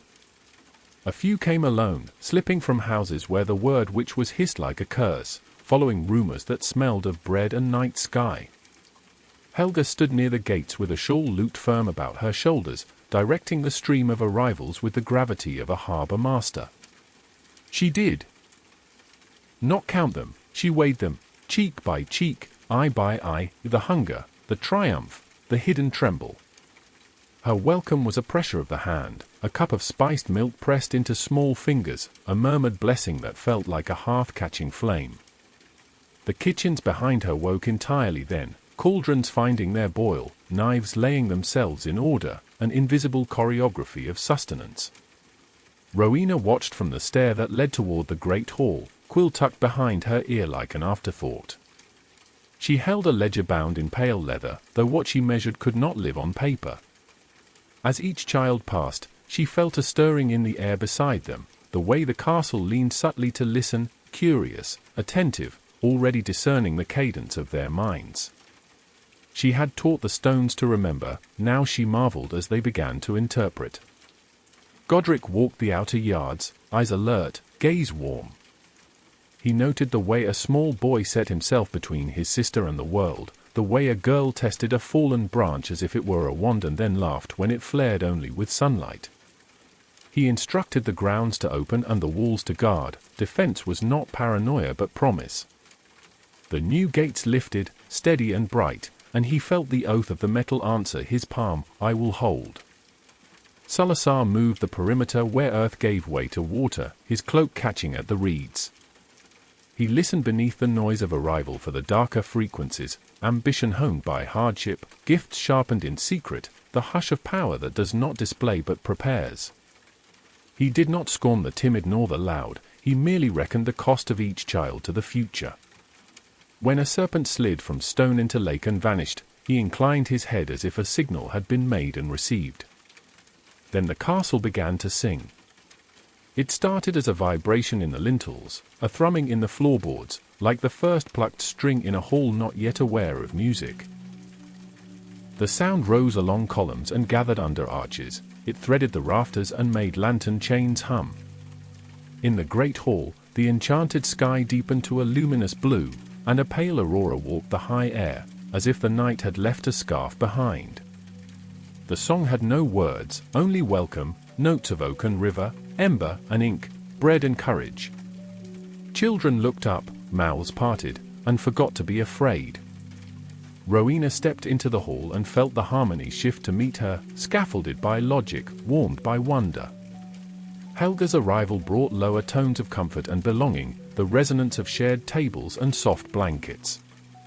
Godric added a bright metallic thread, a brave clarion that promised challenge without cruelty. And when Salazar entered at last, the music took on a deep, precise undertone, the kind that steadies a structure from within. For notes, one chord. The stones remembered the oath and answered it. The door swung wide. Feet pattered on new floors. A child laughed too loudly and then clapped a hand over a guilty mouth, another touched the air as if to pet the invisible animal of the song. At the far table, bowls filled themselves with soup the color of late sunlight, and steam rose like benediction. Hogwarts had opened its lungs. The world, for a moment, breathed easier. Night deepened, but within the great hall, light endured. The torches floated now, unbound from their brackets, drifting like slow comets above the long tables. Shadows swayed gently upon the walls, their movement keeping time with the murmur of the gathered children. The meal had ended, the laughter, though hesitant, had begun to find its rhythm. Yet beneath the warmth of bread and flame, a question trembled in every heart: where would they belong? Rowena stood beside the central hearth, her eyes fixed upon the empty chair at its head. Before them waited no throne, no pulpit, only the old helm of Godric Gryffindor, set upon a stone plinth. The metal was dull from battle, its surface worn smooth by time and touch. But the castle remembered. Within its dreaming mind, the helm was already becoming something more. The school must learn to know its children, Rowena had said. It must perceive what even we might miss. And so, through quiet days and long nights, the four had woven an enchantment, not to judge, but to listen. Now, with the hall gathered and the stars wheeling overhead through their enchanted ceiling, the spell awaited its first breath. Helga stepped forward first. From her sleeve she drew a single strand of golden thread, plucked from the hem of her cloak. She laid it across the helm and whispered not a word but a feeling, the warmth of hearth fire, the pulse of soil after rain, the patient welcome of the open door. The thread sank into the metal like sunlight into water. Godric came next. He removed one gauntlet and placed his bare hand upon the helm's crown. His magic was blunt, radiant, and utterly sincere. He gave it courage, but not the kind that roars, the kind that steadies shaking fingers, that stands alone when the crowd dissolves. The helm glowed faintly red, like coals waking beneath ash. Then Rowena approached, lifting her wand until its light shone blue as winter stars. She traced runes in the air, wit for discernment, intellect for mercy, ambition for balance. Knowledge, she believed, must always walk beside humility. Her symbols drifted down and rested upon the helm, sinking deep, invisible but enduring. Last came Salazar. He carried no token, only his voice, a murmur of old language, sibilant and calm. He bent close and breathed into the helm a single word known only to him, a name from the sea caves of his childhood, meaning truth before comfort. The air cooled, the torches bent toward him, their flames narrow, listening. When he straightened, the helm's eyes flashed once with a cold silver light. Then the room fell utterly still. The helm lifted from the plinth of its own accord, rising a hand's width into the air. Its steel rippled like water, seams forming, closing, reshaping. When it settled again, it was no longer weapon's armor but counselor's crown, a hat, broad-brimmed and knowing. Within its fold shimmered the combined breath of 4 souls and the listening spirit of the castle itself. A wind moved through the hall, soft, deliberate. The children looked up, wide-eyed, as the hat tilted as though considering them. Then, to the astonishment of all, it sang. Its voice was old as stone and bright as starlight, layered with echoes of its makers. For minds met where the mountains lie, for hearts lit the evening sky, one flame, for colors, one dream begun, to teach the many as though they were one. Asterisk. The song wound through the rafters, gathering courage, softening fear. It named the houses for the first time, speaking each founder's gift as both promise and warning. When it finished, silence held, immense and tender. Helga placed a hand upon her heart. Rowena bowed her head. Godric laughed quietly under his breath, not in mockery but in awe. Salazar alone stood motionless, eyes hooded, as though listening to the undertone that only he could hear, the hint of division folded inside the harmony. Then the hat fell still upon its plinth, and the fire's crackle reclaimed the hall. That night, as the children found their beds, some in towers, some near the earth, each chamber already shaped to the soul that entered, the castle breathed out the faintest chord. It was the sound of recognition, of bonds beginning. In the lake beyond, reflections of torchlight drifted over the water like prayers set loose. The forest bent closer. The wind circled the towers once and withdrew. Hogwarts had learned the names of its children. Morning came with a kind of solemn joy. The sun rose over the lake in a slow unfurling, its light spilling through the great hall's enchanted ceiling and scattering gold across the floor. The first students, children only hours ago awed into silence, now filled the corridors with laughter, footsteps, and the clumsy wonder of learning what the world had always told them to hide. The castle, long accustomed to stillness, seemed to pulse with their presence. Classrooms opened like flowers to light. The staircases turned of their own accord, finding paths for hesitant feet. Portrait frames, still half-painted, leaned forward to listen. The walls themselves hummed faintly, absorbing everything, the shriek of a spell gone awry, the soft gasp of amazement when a charm took root, the small quarrels and reconciliations that are the heartbeat of any age. Hogwarts was no longer dream but dialogue. Helga moved among the youngest, her robes dusted with flour and soot from the kitchens. She taught them spells that healed, that coaxed life from seed and trust from fear. Her laughter steadied trembling hands better than any incantation. She spoke of magic as a language shared between kindness and will, a grammar written in generosity. Her students adored her, though few understood the depth of courage it takes to be gentle. Rowena's tower filled with parchment and starlight. She taught the theory of enchantment, the philosophy of structure, the way a spell's beauty lay in its balance. When her pupils struggled, she did not chide but questioned, guiding them to the discovery that all wisdom begins in error. Yet when she looked into their bright faces, a subtle ache took root, the realization that one day they would surpass her, and that this was the cost of true teaching. Godric trained his students in the open fields, his voice carrying over the wind. He taught defense, but also restraint, the art of power that protects without pride. Sparks leapt from the earth where they practiced, flashes of raw light that made the air smell of metal and ozone. He watched them stumble, rise, and try again, and he felt pride stir like flame within him. This, he thought, was the proof that courage was not born but made. Beneath them all, in the castle's underways, Salazar instructed the few he had chosen to teach personally, those whose magic spoke in serpents, whose ambitions burned quiet and cold. His lessons were whispered, precise. He taught the older arts, the ones meant not for spectacle but for endurance, warding, preservation, silence. He watched his students with a rare tenderness, even as he measured the widening gulf between his vision and that of the others. As the day waned, the four met once more in the great hall. The students were gone to supper and rest, the tables cleared but for the traces of their laughter. The enchanted ceiling glowed with twilight, and the castle's song, subtle, ever-present, shifted again. It had grown richer, layered with new harmonies, the joy of discovery, the rhythm of belonging. Yet beneath it ran a counterpoint faint and unresolved, a shadow note threading through the light. They stood listening. For a moment none spoke. Then Rowena said quietly, "It is learning faster than I imagined." Helga smiled. "So are they."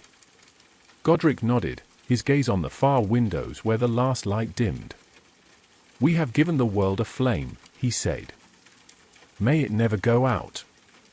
Salazar's voice was soft, almost lost to the wind that pressed against the glass.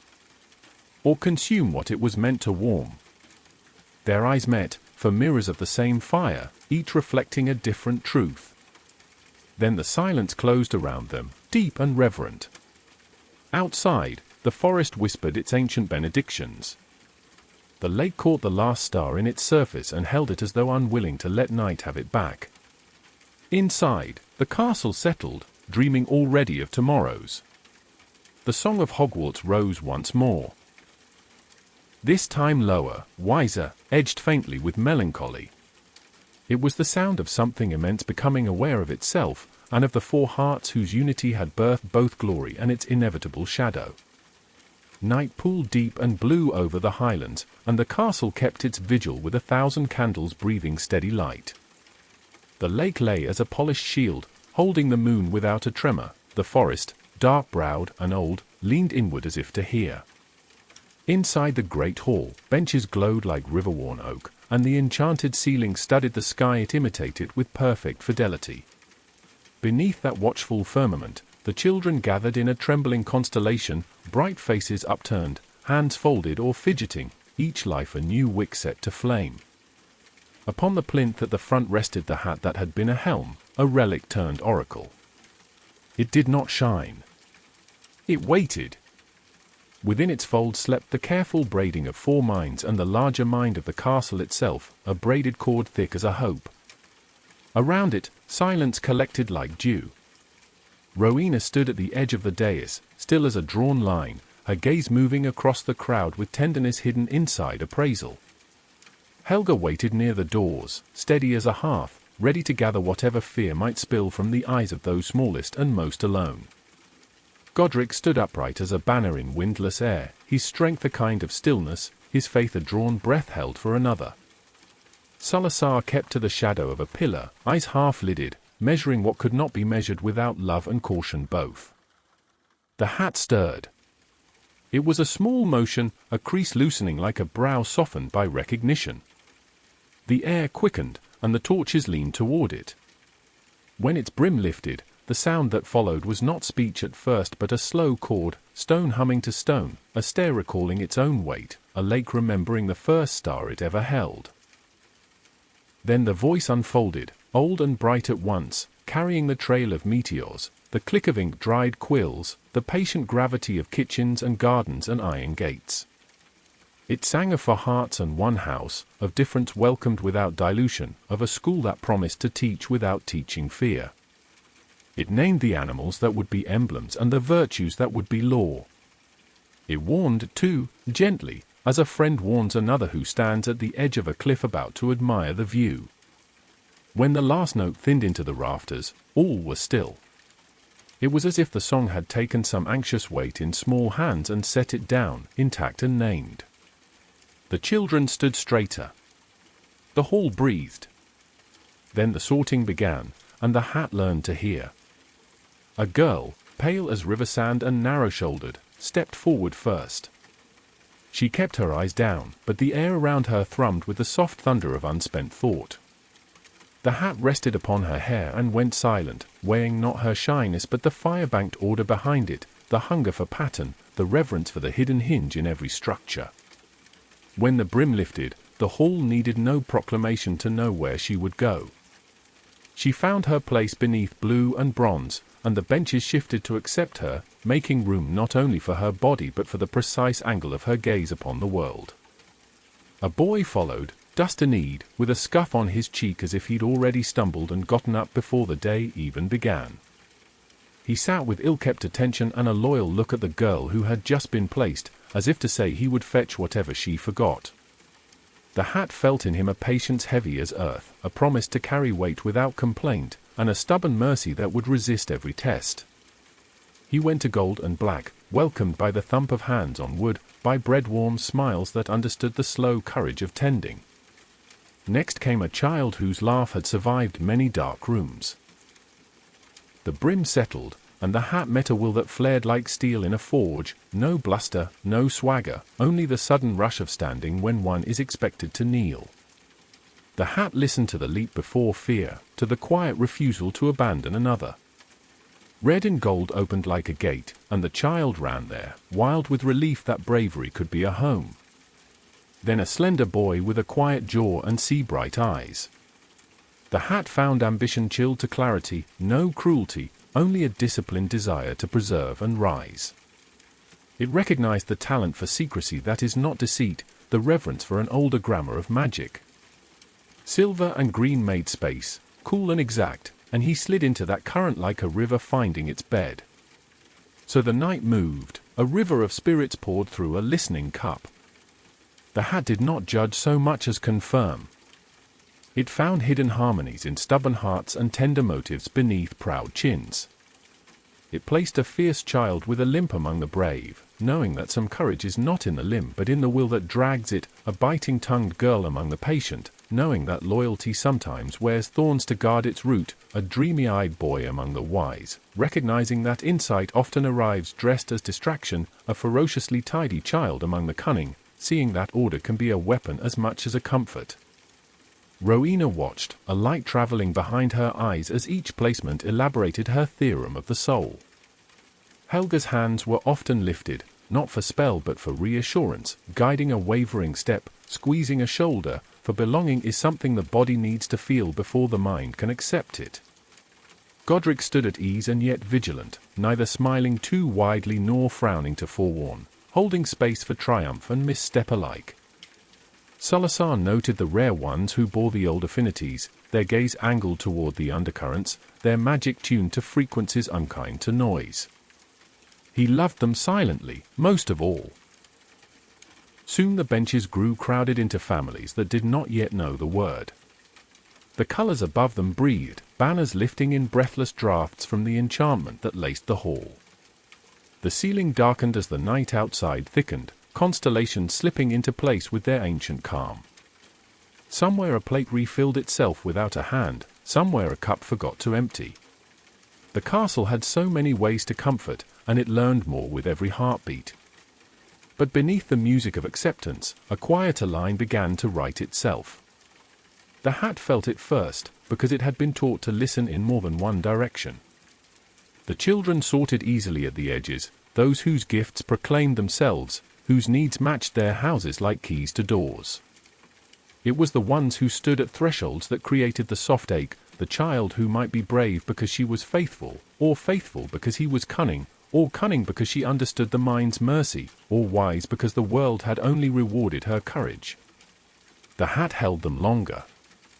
It heard the future ask and the present answer. It did not err, it chose. Yet in choosing, it learned the cost of clarifying. Every definition makes a shadow. Near the end, a small girl stepped forward, her hands folded, eyes lake deep with secrecy and solemn light. The hat felt scarcity in her, too little kindness given and too much required. It found an aptitude for listening to what others could not bear to name, a braid of pity and pride. Green and silver stirred, blue and bronze beckoned, gold and black opened generous arms, red and gold heated like embers yearning to flare. The hat paused a heartbeat longer than comfort allowed, and the whole hall leaned toward her. In that pause, the castle felt a first tremor of the strain that would one day widen between ideal and child. Then the hat settled her gently among the loyal, knowing they would teach her that mercy could be a net strong enough to lift even her own guarded heart. When the last child took their place and the benches had learned the shape of their new weight, the hat stilled. The hall exhaled. A sound rose, not applause alone but the warm thunder of recognition, the kind that welcomes not the best of you but all of you. Helga stepped among the tables, and food arrived as if it had been waiting behind a door, stews fragrant as memory, loaves glossy with glaze, pears like bottled sunlight, pitchers that poured generosity. Rather than liquid. Children ate as if eating were a sacrament, which tonight it was. The soft racket of dinner built an architecture of belonging inside the ear. Rowena moved to a corner where a cluster of first years debated the mechanics of the ceiling sky with zeal born of terror sublimed into questions. She listened, smiling in that rare way that made her look very young. Godric tugged a bench nearer so that a shy boy would not sit out on the seam of friendship. He clapped nobody on the back, spoke no bright encouragements, and somehow fortified the whole table. Salazar passed behind his house like a still wind, straightening nothing, demanding nothing. When a girl with sea-cold eyes looked up, uncertain of the welcome she had earned, he gave the smallest nod a master can give. I see you, you are expected to rise, and the nod held like a keystone. When the meal was finished, the candles lowered themselves, and the ceiling brightened 2 shades, the subtle signal that the castle, like a patient parent, was ready to send its young to bed. Prefects gathered their flocks by instinct as much as instruction, and the hall began to empty in braids of color. Laughter ran down the corridors like quicksilver, the staircases altered their minds without malice, portraits yawned themselves awake to offer advice no one required. Rowena lingered. She touched the plinth where the hat now slept and felt faint warmth from its recent labor. Her hand withdrew as one draws back from a child's forehead after measuring a fever. Helga stood beside her, the lines of the day softening at the corners of her mouth. Across the room, Godric extinguished the last unneeded torch with a gesture that looked like blessing. Salazar, already in shadow, listened to the stone and heard in it the low, new rumble of many hearts beating under one roof. They did not confer. They did not tally. Their eyes met, and in that crossing of gazes lay a ledger more exact than parchment. Triumph measured against prudence, charity against caution, design against desire. For once the balance held. Then the 4 departed the hall by 4 different doors, and the castle resumed its private conversation with itself. It climbed the spiral of its new knowledge and spread a slow awareness into every bedchamber, every stair, every hidden hinge. Here a child slept with fist clenched on a found feather, there another whispered to the dark in the cadence of a prayer not taught by any church, another, too full of joy to rest, watched the false sky for real stars and wept a little for reasons beyond language. Below them all, the lake held its moon like a secret it had decided not to share. In the root dark of the foundations, water-scribed runes no eye would see, and something that had been promised to secrecy turned once in its sleep. The chamber was not made yet, but the idea had chosen its depth. Toward midnight, the hat woke again to silence. It did not sing. It listened to the weight distribution of beds, to the different temperatures of different dreams, to the way one house hummed at a lower pitch than the others, and another chattered even at rest, and another slept as if memorizing, and another sprawled like a lion cub under sun it had carried into night. Beneath these four chords lay the drone that would never change, the castle's note, steady and tender, promising to teach until there was no one left to learn. In that layered music drifted a thin, private thread, a tune of uncertainty the hat would later set into better words, the perennial question of whether unity could survive the definitions that made it necessary. The hat did not fear the question. It shelved it, like a good librarian, on a shelf labeled to be answered by time. Before dawn, a wind moved from forest to water, stirring reeds and banners in the same gesture. The ceiling began its slow transformation to morning. In kitchens and greenhouses, in libraries and yards, the first day after the first night flexed its fingers and got to work. And far above, the stars closed their luminous eyes, satisfied, for now, that the small fire lit in a stone valley would learn to warm without burning, to sort without sundering, to sing even when it learned the verses about sorrow. Winter came quietly to the highlands. The first frost had crept along the battlements overnight, threading its silver fingers through every crevice of stone. When dawn broke, the castle glittered as though carved from a single crystal, each tower rhymed with light. Smoke curled from the chimneys in slow, contented spirals. The air tasted of snow and the promise of celebration. It was the day of the Feast of First Flame, the founder's chosen ritual to mark the birth of the school's first year, when the turning of the season would meet the turning of generations. For the students, it was a festival; for the four who had built this place, it was a reckoning. The great hall glowed like the heart of a furnace. Fires burned in each of its vast hearths, their flames fed by both wood and magic. The ceiling shimmered with auroras and stars, as if the northern sky had bent to attend. Banners of the four houses hung side by side, their colors softened by the golden haze of candlelight. The scent of roasted meat, baked fruit, and spiced wine folded through the air, the aroma so rich it seemed to hum. Children poured in from every corridor, faces red from the cold, laughter rising like steam.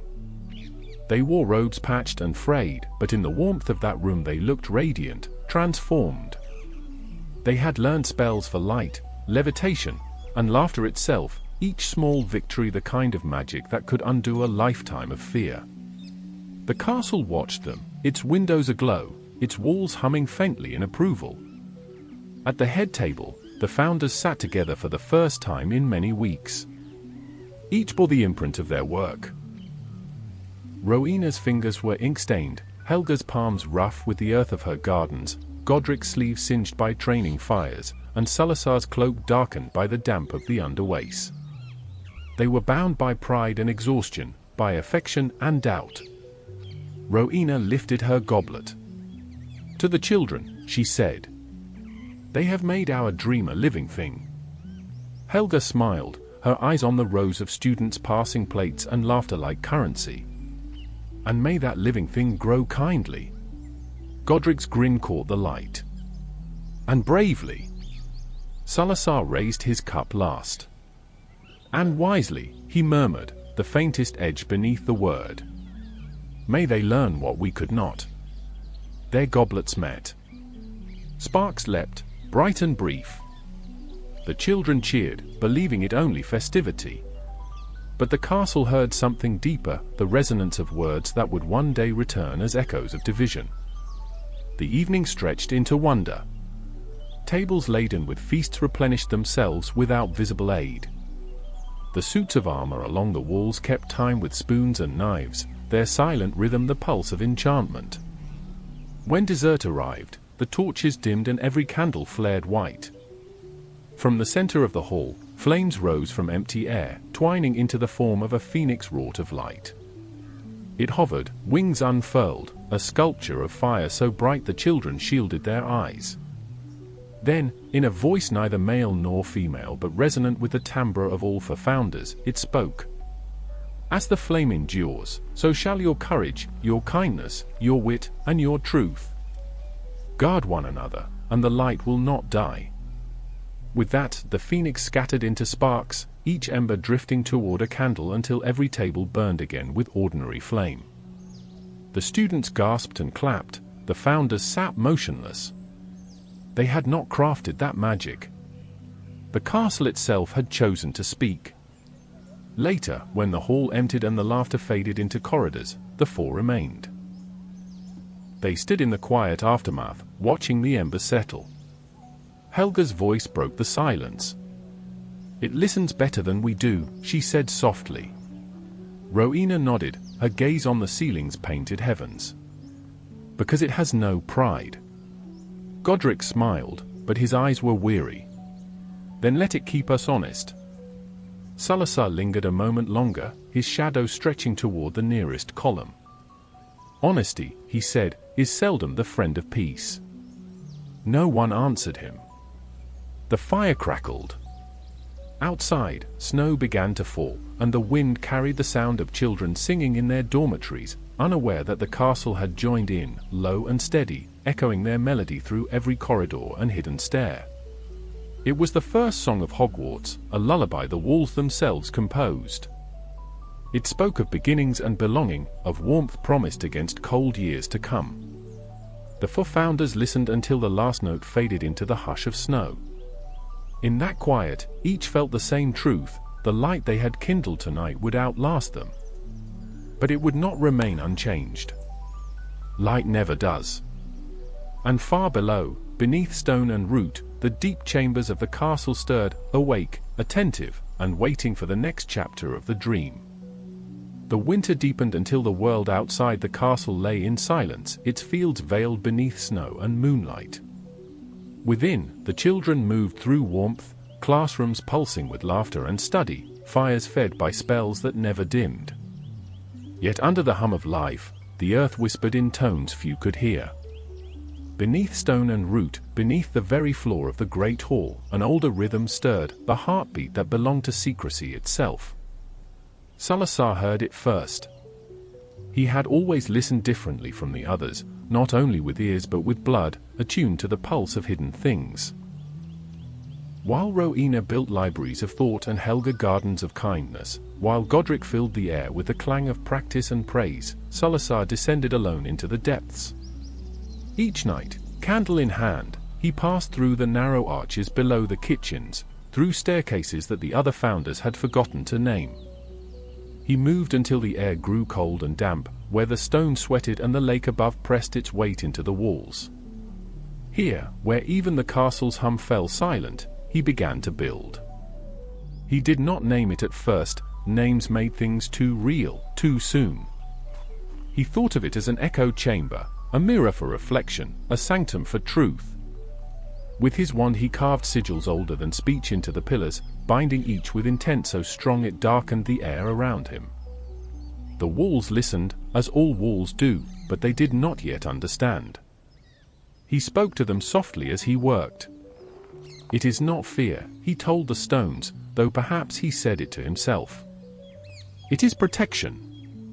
Every garden needs its root buried deep, every tower its foundation unseen." From the ceiling, droplets fell into a pool clear as glass. In it, faint shadows swam, serpents made of water and will.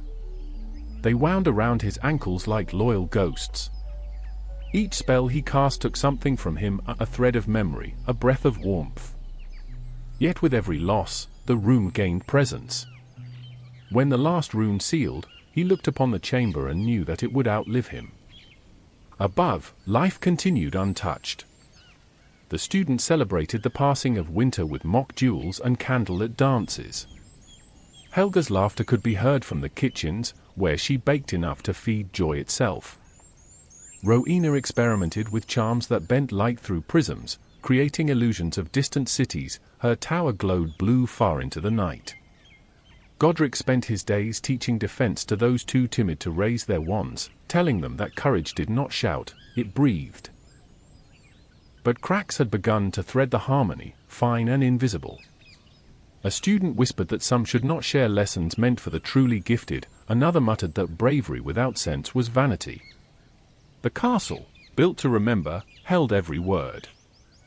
It learned, as all living things do, that unity and difference are siblings forever quarreling. Salazar felt it too, the shift in tone, the slow dissonance beneath the song. He knew it would come to this, had always known. Yet when Rowena and Godric began to speak of opening the gates wider, of teaching the untrained, even the Muggle-born, something in him twisted tight. Magic, he said one evening, is not a gift the careless should carry. Helga answered with sadness, not anger. Nor should it be a burden only the proud may bear. The firelight flickered between them, bright and brittle. Rowena's eyes held both logic and pity. Godric's hand rested on the pommel of his sword, not as threat but as grounding. No one raised a voice, but the silence that followed was louder than any argument. That night Salazar returned to the depths. He walked by memory, each turn and descent guided by purpose. When he reached the chamber, the serpents rose again from the pool to greet him. He touched the damp wall and whispered an oath that would one day become legend. If ever this place forgets its vigilance, if ever the unready outnumber the true, then let my heir remember me. The chamber answered with a sound like the breath of a sleeping god. The serpents coiled tighter, their forms resolving into carvings that gleamed faintly with green fire. The air grew still. A door that had not existed before sealed itself behind him, smooth as the skin of water. He knew, standing there, that he had built both sanctuary and seed of discord. Yet he did not despair. To him, complexity was not corruption, it was truth.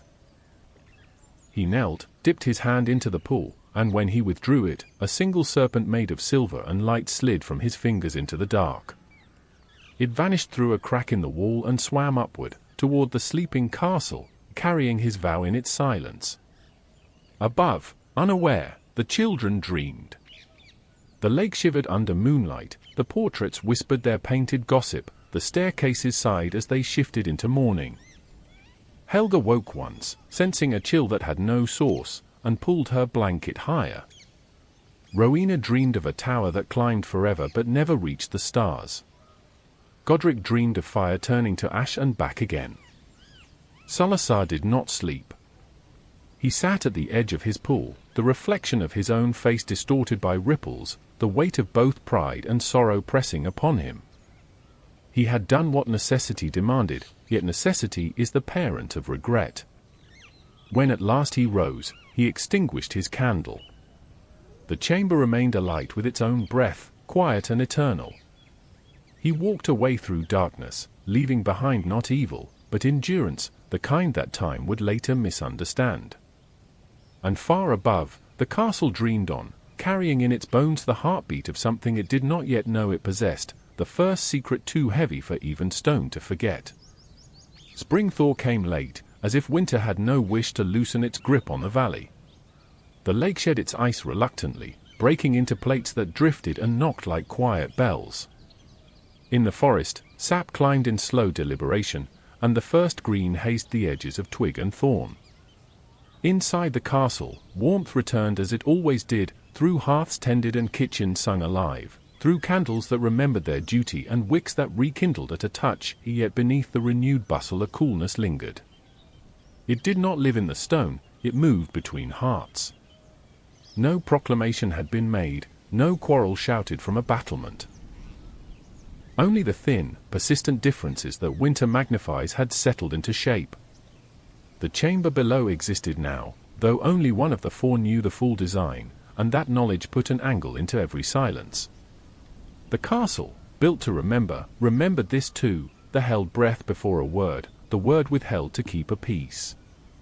In great halls and narrow passages, echoes sounded subtly changed, as if sound had found a new edge to strike. Classes resumed with the bright clatter of expectation. Children learned quickly in spring. They woke before dawn to lean through frost at the greenhouses and call the names of herbs. They ran the practice yards until breath burned in their chests and laughter turned to steam. In Rowena's tower, theorems multiplied like swallows in a blue sky. In Helga's domain, recipes and remedies braided into liturgies of care. In Godric's open fields, the discipline of defense became a dance, and in the underways, where few feet fell, Salazar's chosen learned the old wards that hold quietly when all else breaks. That was the surface. Below it, the school listened to the new geometry of its makers. Rowena began to pause at certain thresholds, as if calculating the cost of a step. Helga's smile held longer between sentences, as though she were cushioning the air. Godric stayed out later on the ramparts, walking the perimeter with a restlessness that was not fear but the shadow it throws. Salazar's footprints, when the castle chose to reveal them, were fewer, more deliberate, as if he had begun to prefer the company of depth to any light. One evening, early in the thaw, the Sorting Hat, sleeping upon its plinth with the contentment of a tool well used, woke to a silence that was not sleep. It felt the balance of bed shift by a fraction, a handful of bodies turned on their sides at the same moment, a clutch of dreams startle and then settle. The castle's hum lowered. A question rose from timber and threshold, unspoken and everywhere. What happens when one truth guards another? The answer would take time, but time had begun its work already. A week later, a child faltered. It was nothing dramatic. Drama is seldom the parent of fracture. The boy was slight and soft-voiced, the kind who absorbed more than he spoke, and his magic took root slowly, preferring nurture to command. In a lesson meant to coax light from the air, a simple charm to warm cold hands, his wand slipped its intention and flared in sudden hunger. The heat struck a parchment, then a sleeve. The sleeve did not catch, but the fear did. In the span of one breath, every student in the room saw a story older than this school: flame, accusation, the smell of hair burning. The boy froze, seeing judgment in faces that carried only surprise. He dropped his wand and wept without sound. Helga was there in an instant, the fire out before it knew it had been flame. She wrapped the boy's fingers around the wand again, not as reward but as remedy, and helped him breathe until the room did too. She kept him after class and walked with him to the greenhouses, where the air smelled of wet soil and nettles, and taught him to heat a single drop of water until it bloomed to steam. He did it once, then again, his fear unwinding like thread. By evening he laughed, a small, incredulous sound, and the castle took that laugh into itself like bread. The story should have ended there. But stories splinter and reassemble in crowds. By nightfall, whispers moved through corridors with the efficiency of drafts. Some said the boy's blood was wrong for a wand, others said fear, not blood, had caused the slip, still others said the school itself bent too far to accommodate what would have once been called a hazard. The castle did not repeat rumor, it remembered its route. Most roads led nowhere, but one, as thin as a drawn blade, descended. Rowena and Helga met upon a stair that did not yet know whether it would turn. They spoke little. Between them lay the truth of the boy's hands and the truth of frightened eyes. Rowena's logic made a place for both. Mistakes are proof of edges, edges are where learning lives. Helga's heart grieved that anyone had to learn on a cliff at all. They parted as allies do, each carrying the other's color into her work. Godric spent the next morning in the practice yard, shaping fear into discipline with the boy who had faltered. He burned his own glove to show that even steady hands misjudge, then taught the boy the art of stopping, how to bind a spell back into silence, how to keep breath from giving panic more life than it deserved. The child slept that night with his wand under his pillow, not to clutch but to trust. The castle slept easier, too. Salazar did not go to the yard. He went to the underways, to the corridors where water wrote its slow scripture along the seams. He touched the stone and listened, and when he returned to the living floors, his step had gained a gravity that made apprentices shift aside without knowing why. He asked to speak that evening. They gathered in the great hall at an hour when most of the castle leaned toward bed. The ceiling showed a clean sky, the moon a thin coin. No students were present, even the portraits kept still. Salazar did not raise his voice. "We have always agreed," he said, "that a school is a vessel for many kinds of power. But we have not agreed what to do when those powers unsettle each other." Rowena held his gaze, unflinching. "Teach them," she answered. "That is the purpose we gave ourselves." Helga's eyes were warm and grave. "And guard them," she added, "from harm and humiliation alike." Godric's hand rested on the table, fingers splayed as if remembering hilt and grip. "And guard the world from our own pride," he said. "We must be fierce for them and gentle with them." Salazar inclined his head, a motion that could be read as agreement or mere acknowledgement. "Then tell me this," he said. "When the unready set flame where none is due, and fear spreads faster than correction, how many such flames shall we forgive in the hope that the next will learn? You ask doors to stand open to all. I ask whether a door still protects when it forgets it is a door." No one answered immediately. The question was not new, but its teeth were sharper. The hall carried the echo and gave it back without comment. At last, Rowena spoke, and her voice rang like a bell whose sound is mostly clarity. "We will not punish children for being what the world has taught them to fear," she said. "We will not require pedigree to redeem them." Helga's answer followed, a lower note beneath the high. "We will make more patience than precedent. This place exists so that accidents become lessons, not sentences."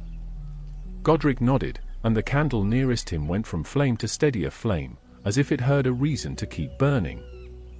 "We will defend the vulnerable first. The powerful need less help."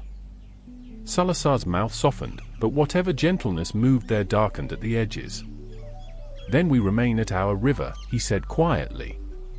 "You call it mercy, which I honor. I call it erosion." He did not press the matter. He did not storm or sulk. He simply stood, gave each of them the old courtesy of a bow, and left by a door that the others never used. The hall exhaled. The ceiling's moon, untroubled by law or loss, completed its slow arc. After, the castle went about its night work. Beds adjusted to restless legs, shutters closed against a wind that had learned the precise slant to slip past latches. In the kitchens, a pot kept simmering for a child whose fear made hunger late. In the library, a candle guttered and then steadied, stubborn as a promise. The school song lowered, as if to avoid waking a household that had begun to talk in its sleep. The days turned. Spring unfolded into itself, green by green. Bees found the orchards Helga had planted, and the scent of blossom lay over the courtyards like a benediction. Rowena finished the first draft of a curriculum that would teach argument as a form of love. Godric experimented with wards that protected without imprisoning, a geometry of guardianship he could feel in his bones. Salazar refined a set of lessons in discretion, not deceit, how to hold silence without being suffocated by it, how to resist the lazy consensus that calls itself kindness. It was not an event but an accumulation that marked the fracture. A handful of parents sent letters sewn with worry and relief in the same stitch.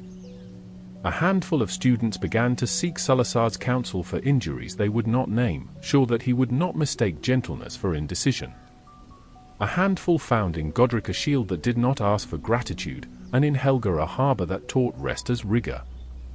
Rowena alone began to feel the castle's questions as pressure in her temples. Is unity a place or a practice? Is a house a home or a boundary? If a mind is taught to sort, must it also be taught to unsort? One afternoon, rain swept the valley clean. The lake mottled with the kiss of it, the forest throbbed with the old pleasure of water meeting root. In the great hall, the enchanted ceiling gave equal spectacle, drawing gasps from students whose lives had known too little beauty to accept it unguarded. The four founders stood at the doors and watched their charges pour in, wet-sleeved and bright-eyed, their chatter joyful, thoughtless, alive. Salazar's gaze drifted upward, past banners and storms, to the high beams where swallows nested. He saw in their quick arcs what he had always seen, the common heaven that shelters difference imperfectly. He felt, for a breath, the ache of what might have been if the world had allowed his people safety without secrecy. Then the pain sharpened into resolve, as pain does when it cannot stay raw and remain useful. He turned and left the hall once more, not toward the underwaist this time, but to the corridor that looked west, where the sea lived only as memory beyond mountains. Helga saw him go and did not follow. She placed bread in a boy's hand with the same care one reserves for vows. Rowena closed her eyes and measured the distance between law and love as if it could be counted. Godric fixed a lantern and lit it without ceremony, then placed it on a windowsill facing the path from the forest, a sign for any latecomer that home would still be visible in the rain. That night, the Sorting Hat dreamed. Hats do not dream as men do, but this one held 4 minds and a school besides, and visions came to it as diagrams of song. It saw a circle drawn in chalk upon a stone floor, and within it 4 figures made of light, one pale as frost, one gold as bread, one red as iron, one green as the depths of a lake. The circle grew into a wheel and then into a compass without north, each figure stepping farther from the center while insisting upon its love for the same point. The hat, which exists to choose, felt for the first time the desire to postpone. Morning brought a clear sky, the kind that erases clouds without erasing the memory of rain.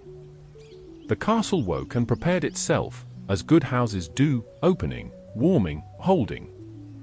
Helga was first to the courtyards, scattering breadcrumbs for swallows with the cheerful ruthlessness of one who knows that care must be specific to be real. Rowena reviewed a treatise on the ethics of enchantment and crossed out 2 sentences that sounded too certain. Godric adjusted the practice schedule to pair the bravest with the gentlest, a calculus that paid dividends no ledger could show. Salazar wrote a letter. He wrote it with a hand trained to reserve itself, neat, spare, exact. He did not accuse, he did not plead. He stated a belief as one states the time, that preservation required boundaries, that indiscriminate welcome was not benevolence but a failure of stewardship, that the school must choose between being loved and being worthy of it. He folded the letter and sealed it with green wax that smelled faintly of brine. He did not send it. He left it upon his desk where the sun touched its edge and then withdrew, as if the day itself were unwilling to be implicated. The fracture did not become visible that day or the next. It seldom does. It is a patient mason. It finds hairline lines and taps along them, gentle as rain on stone. It waits for winter and for heat. It needs us to help it. And we do. On the last evening of spring, when the year turned its face toward summer and the students spilled into the lawns to chase dusk and each other, the 4 stood together on the ramparts. No one had summoned them, the hour had. The view was all clarity, lake-like glass, forest a single breathing animal, sky rinsed clean and full of birds. They stood without touching. Words would have spoiled the horizon. The castle's song rose, steadier than it had been for weeks, as if to reward them for stillness. Even so, beneath the melody lay that narrow line, taut and true, humming with the promise and peril of difference.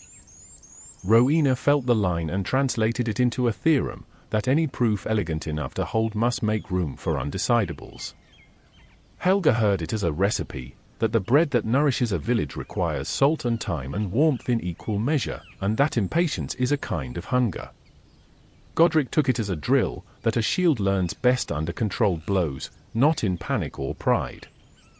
Salazar accepted it as a tide, that the sea comes and goes, and that those who build too near the water should expect damp floors. Night settled. Stars pricked the dark. The valley breathed, and the castle breathing matched it. The 4 turned and descended by separate stairs. In the room where he had left the letter, Salazar stood a long time with his hand upon the seal. He did not break it. He learned, as men do sometimes too late, that the first fracture occurs not when we speak, but when we begin preparing not to be heard. Below, under root and stone, the chamber kept its vigil. Above, in loft and tower, the children dreamed. Between them, a school fashioned from unity and division alike listened to its own heart and found it double, open and guarded, warm and wary, brave and tired, wise and unsure. The fracture was not a wound yet. It was only a line. But the world knows what lines do when pressure comes. Autumn returned with quiet authority. The valley reddened and goldened, leaves falling in a slow rain of memory. The lake mirrored the color of iron, the mountains took on the hue of ash. Within the castle, torches burned longer, not for light but for comfort. The song of Hogwarts, that constant murmur within the walls, had grown complex, threads of joy, of pride, of fear, of something restless moving beneath. The fracture had not yet widened, but it had learned to echo. The students did not see it, not at first. They loved the season too much, the feast days, the stormlit evenings, the scent of roasted chestnuts curling through the halls. They filled the rooms with laughter loud enough to drown even the most uneasy silence. Yet tension had a way of teaching itself to listen. The air between houses crackled more sharply, the sorting hat, when it woke, felt the weight of its own choices pressing against its seams. And deep below, the chamber waited, aware without sight, dreaming of purpose. It began, as many tragedies do, with brilliance and good intention. A girl from Ravenclaw, sharp-minded, solemn, hungry for understanding, had begun to study spells not yet meant for her hands. She was Rowena's favored pupil, one who could read enchantment as music. Her friend said she never slept, that the quill wrote by itself through the night while she watched the ceiling stars turn. She wanted, as the young do, to test the edges of what her teachers called restraint. Rowena had warned her, wisdom is not knowing what can be done, it is knowing what should not be. The girl had smiled, bowed, and gone on. It was in the upper library, that hour before dawn when the castle feels almost human, half waking, half dreaming. She drew upon a charm meant to summon light, but twisted its axis to reach deeper. She sought the pure form of illumination, the thought behind fire. Her wand brightened once, then again, then broke into two lights that hovered before her, one gold, one green. She should have stopped there. But curiosity is kin to reverence, and both can go too far. The green flame lengthened, darkening until it was not flame but shape, a figure rising from the air itself, thin, faceless, swaying like a thought that refuses to end. It was made not of malice but of absence, a hole where light had overreached itself. The girl gasped, stumbled, and the sound shattered the spell. The shadow rippled outward and vanished through the floor. By morning, the castle had changed. Candles flickered without wind. Mirrors misted though no breath touched them. In the dormitories, dreams turned feverish, children woke whispering words in languages no one had taught them. The lake darkened, hiding its reflection. And somewhere, deep below, the chamber trembled as if it had heard a name spoken. Rowena felt the disturbance first. The air in her tower thickened, her parchments fluttering though the windows were shut. She descended at once, her mind racing, her heart breaking in advance. She found the girl pale, terrified, clutching her wand like an anchor. "I wanted to see," the child whispered. "I wanted to understand what lies behind the light." Rowena held her close, feeling both sorrow and recognition. For knowledge, too, can hunger. The news spread faster than it should have. By the next evening, fear had already found its alliances. Students whispered that the Ravenclaws had opened something meant to stay sealed, others said the fault was Helga's for teaching too many, too kindly, still others claimed the shadow spoke in serpents' tongues. The castle's song faltered, turning minor, uncertain. Godric acted first. He ordered the children gathered in the great hall, his voice calm but firm. "You are safe here," he told them. "No darkness has power over unity." Yet even as he spoke, he felt the hollow in the air, a cold that had nothing to do with weather. Helga worked through the night, tracing protective charms across doorways, lighting warmth wherever fear had settled. She visited the sick, soothed the anxious, baked bread until the smell of it filled every corridor. But even she could not bake away dread. Salazar remained silent until morning. When he entered the hall, the crowd parted before him without knowing why. He moved to the center, looked up at the enchanted ceiling, and spoke one sentence that froze the room: "The castle punishes our arrogance." Rowena's eyes flashed. "It punishes nothing. It mirrors what we bring into it." "Then look," he said, and drew his wand. The air thickened. Every torch dimmed to half its light, as if the castle itself inhaled. "This is the shadow your pupil woke," he said. "It moves still, unseen, and it will not be dismissed by denial. There are magics that hunger for correction, and we have starved them with sentiment." Godric stepped forward. "Fear will not teach them faster, Salazar. You know this."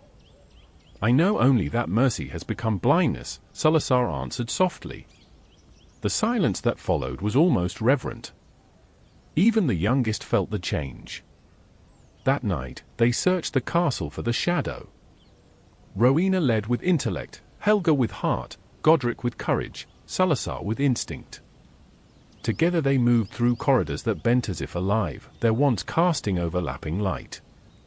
The shadow revealed itself only once, a ripple along a wall, a glint of green beneath the stone, and then fled downward, vanishing into the depths where light and lake meet.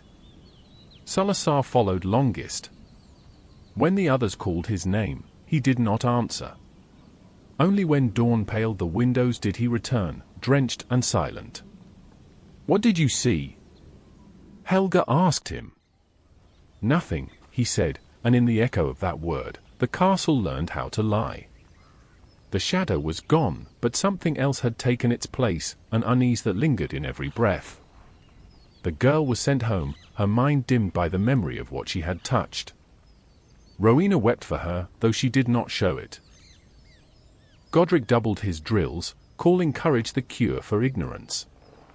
Helga tended to the frightened, whispering comfort that her own heart doubted. Salazar went often to the underways, staying longer each time. The others began to notice his absences, but none spoke of it. Words, now, had become flammable. The unity that once felt like faith had grown thin, stretched by too much brilliance, too much fear. And yet, Hogwarts endured. Its halls filled each morning with learning and laughter, as if the world above could heal what the world below had begun to remember. The castle song changed once more. It had learned harmony, dissonance, and now it learned tension, a beauty that trembles, a chord held one heartbeat too long. One evening, as the founders dined together for the last time in peace, the wind outside shifted, carrying the scent of rain and iron. None of them knew they were already standing on the bridge between promise and parting. In the lake's black mirror, the stars burned unbroken. But beneath that reflection, a door waited, sealed yet listening, ready to open when the silence above grew deep enough to need an answer. The summer after the shadow fell was cruel in its beauty. The sky stretched like glass, perfect and unbroken, and the mountains lay under it like sleeping gods. The lake shone too brightly to look at for long. Everything above the ground seemed sharpened to perfection, as though the world were trying to disguise the fracture that ran beneath it. Hogwarts thrived in the light. Lessons continued, laughter returned, and the halls filled once more with the music of youth. To the children, it was a golden age. But to the four who had built the place, the gold had begun to taste of ash. Rowena watched her students with pride and quiet unease. The girl who had summoned the shadow had not been forgotten, her name lingered in whispers, her mistake retold in secret tones. Knowledge, once their temple, now carried a faint scent of danger. She found herself revising the curriculum, replacing certain charms with safer lessons, tempering theory with moral caution. Yet her own hands trembled when she wrote. The mind, she knew, could be pruned only so much before it ceased to grow. Helga busied herself with the living, gardens, kitchens, laughter. She fed the castle with joy and tenderness, determined that warmth could heal what intellect and discipline could not. But even kindness has its shadow, and hers was exhaustion. The burden of harmony fell heavier upon her shoulders each day. Godric trained in the fields until twilight, his students' shouts echoing like battle hymns. He saw the future in their movements, grace and courage, the promise of guardianship. Yet when he looked toward the lake, his heart faltered. He had not seen Salazar for many days. He knew, by instinct more than evidence, that distance was becoming decision. And deep beneath them all, Salazar Slytherin walked the chambers he had carved in silence. The serpents moved at his approach, their scales whispering against the stone. The air smelled of water and earth, old and clean. Here, far from the noise above, he felt clarity. The world up there was softening, blurring the lines between wisdom and indulgence. Here, everything was defined. He touched the carvings along the walls, the sigils of secrecy, the wards against intrusion, and he knew the work was complete. The time had come to leave. He had known it for months. The castle no longer sang to him as it once had, its voice was gentler now, too full of laughter and forgiveness. His companions had grown into what he had always feared they might, idealists too enamored with mercy to see its cost. He loved them still, with the ache of a man who loves what he cannot follow. On the last morning, he ascended before dawn. The corridors were empty save for torches burning low. The portraits dozed, and the staircases stood still, sensing something sacred about the silence. He walked until he reached the great hall. There, upon the long table, he placed a sealed letter addressed to each of them. He knew what each would find within. To Rowena, he wrote of admiration for her mind, her discipline, her vision that had lifted stone into song. But intellect without boundaries, he warned, is a river without banks. To Helga, he wrote of gratitude. You have built the soul of this school, he said. But even the kindest sun can blind. There are seeds that grow poisonous if tended without discernment. To Godric, he wrote as one warrior to another. You have given them courage. But courage needs fear to measure itself against, else it becomes arrogance. Remember that the blade which guards can also divide. And at the end of each, he wrote the same farewell, the castle is strong enough to endure even us. By the time the others woke, the letter was already waiting. Godric found it first. He read it standing, jaw set, the words biting through him like frost. He called for the others at once, and when they came, he did not need to explain. They knew. He means to leave, Helga whispered. Rowena's hand tightened on the parchment. No, she said, as if logic could still make it untrue. He means to test us. But by noon, the gates were open. Salazar stood before them, the lake behind him shining like a mirror. His cloak caught the wind, green against the pale stone. The three came to meet him in the courtyard, the air between them too heavy for words. You would abandon what we built, Godric said quietly. There was no anger in his voice, only grief. I would preserve it, Salazar replied. Before sentiment weakens its spine. You open the doors to all, even to those who would undo us.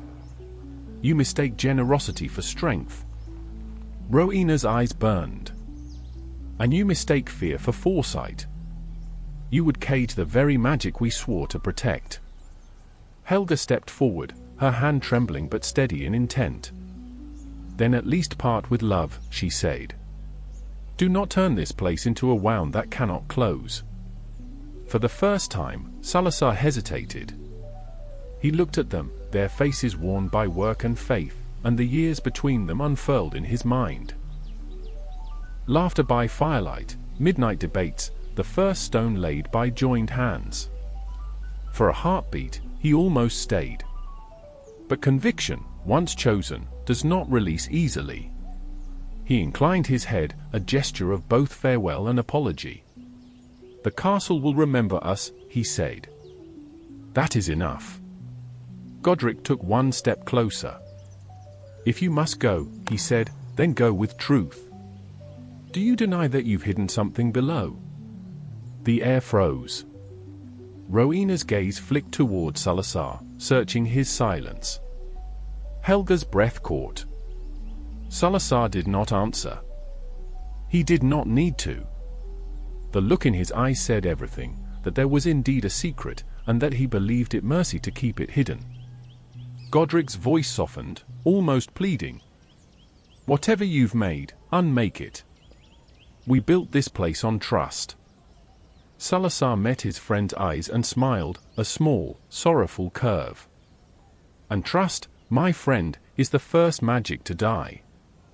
He turned then, cloak sweeping across the stones, and walked toward the forest's edge. None followed. The gates closed behind him, sealing with a sound like a sigh. The three stood long after he was gone. The wind moved through the courtyard, scattering the first fallen leaves across the flagstones. Rowena spoke first. "We will not speak of this to the children." Helga nodded. "Nor of the chamber he built." Godric's gaze remained fixed on the forest. "He will not return," he said. "But his shadow will." The sun set red that evening, and the castle dimmed its torches early, as though morning. Yet deep below, the chamber Salazar had carved glowed faintly with its own light, a pulse in the dark, a secret not of malice, but of memory, waiting for the right kind of air to listen. Above, Hogwarts carried on. Lessons resumed, laughter returned, and the song of the castle learned a new refrain, one note missing, one harmony gone. It would sing on for centuries, the melody never quite whole again. And on nights when the moon hung low over the lake, the serpents still stirred in their sleep, whispering a name the wind refused to carry, reminding the stones that unity, once broken, never dies, it only changes shape. For a time, the world pretended nothing had changed. The children still ran laughing through the courtyards, the staircases still argued softly with gravity, the kitchen smelled of time and yeast and memory. Yet beneath the ease of routine, something invisible had gone missing, a tone, a color, a warmth too subtle to name. The castle noticed first. Its stones no longer resonated in perfect accord, its song had lost one harmony, a low hum that once steadied the others. Hogwarts did not mourn aloud. It remembered in silence. Salazar's absence became a presence all its own. His chambers above ground were left untouched, his tower sealed, its torches snuffed, the door refusing to open. The others said nothing, though every hallway that led toward that wing carried a hush like a held breath. Students asked, of course, they always ask, but the founders answered with gentleness and evasion. He travels, they said, or he tends to distant matters. And so rumor took root, because rumor is the mind's way of mourning what truth refuses to admit. Rowena poured herself into the labor of restoration. She mapped enchantments over enchantments, reworking the foundations of the school as though precision could replace loss.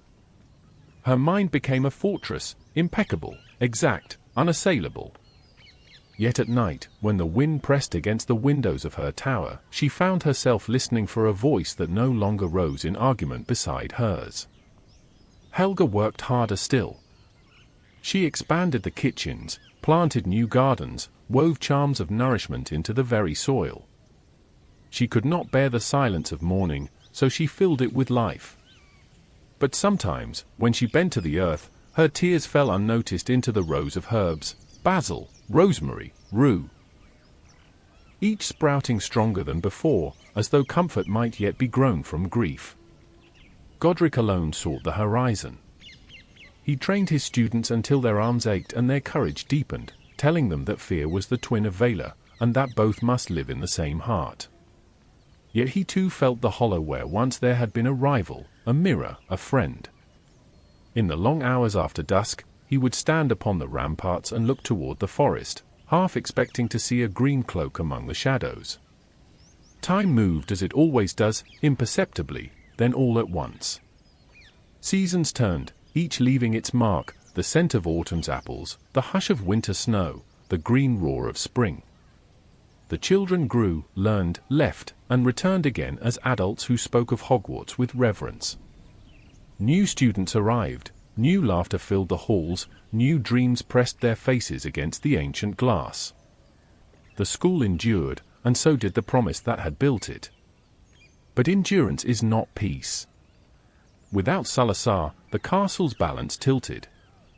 Where once the four had tempered one another, now each carried a corner of the burden alone.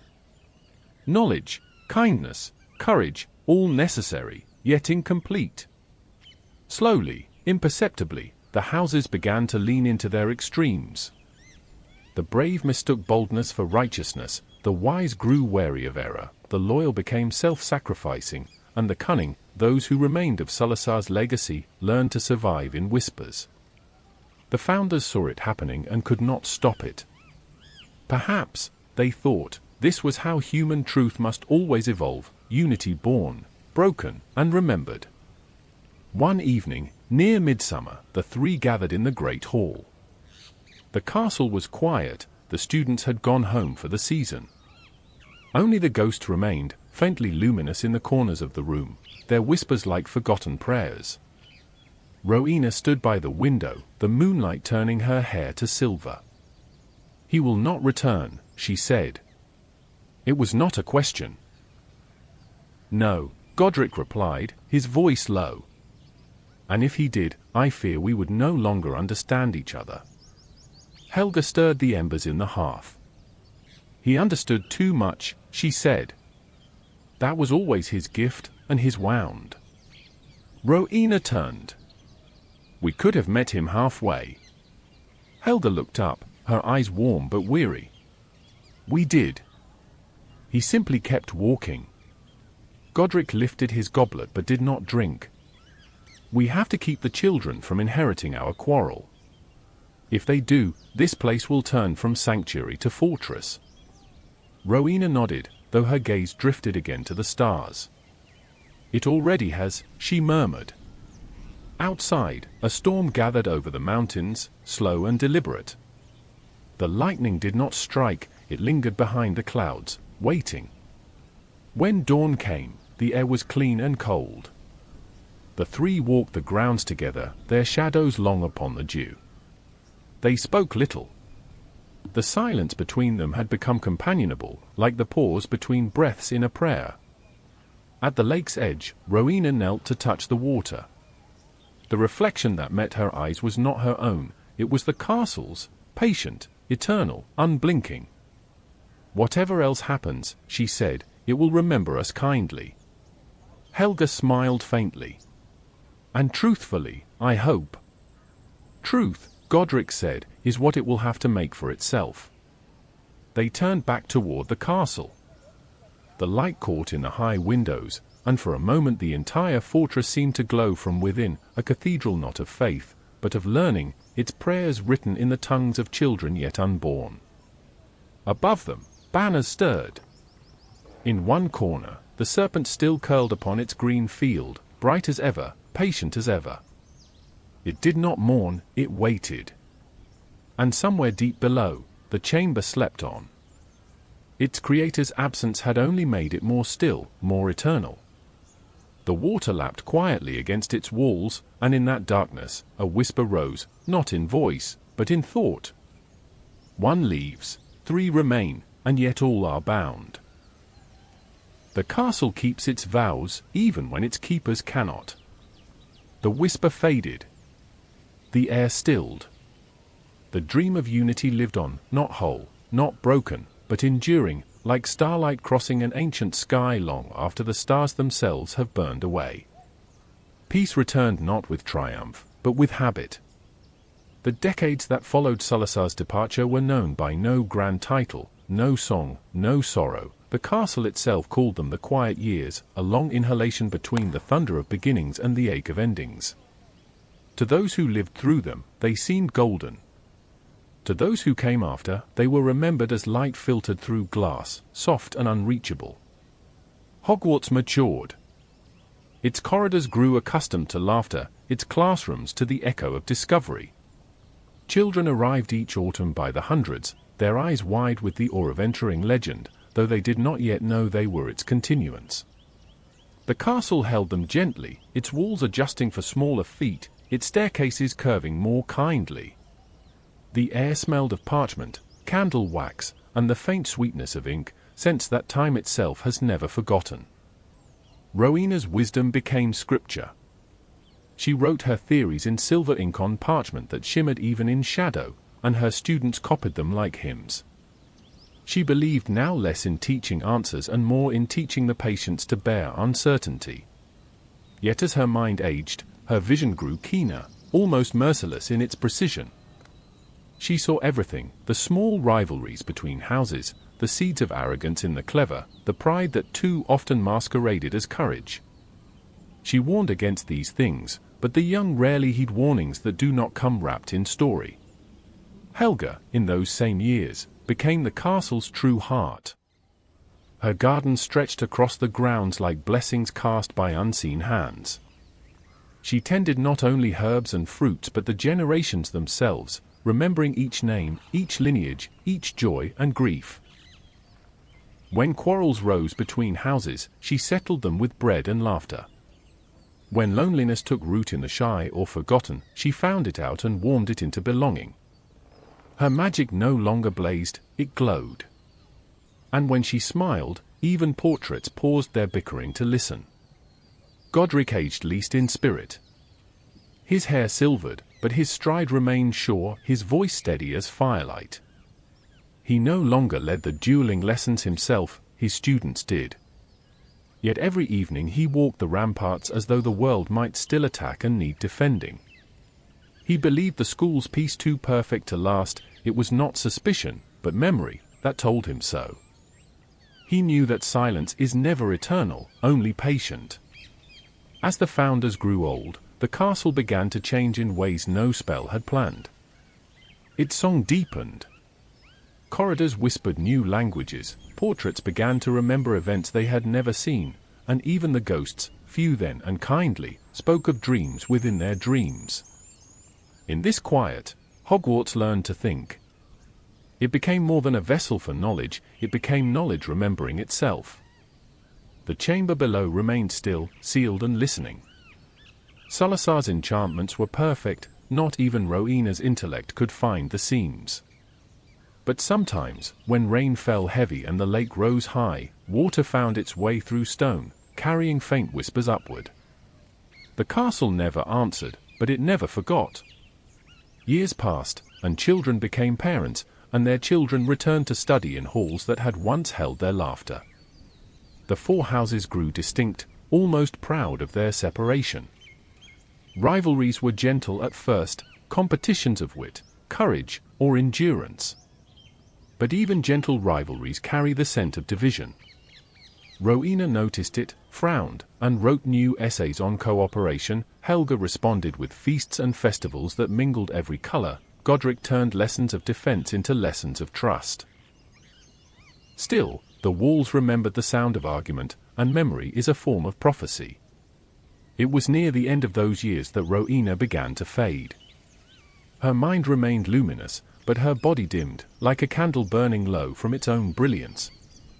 The students whispered that her heart had become too full of knowledge, that she could see too far and too clearly to belong wholly to the living. Perhaps it was true.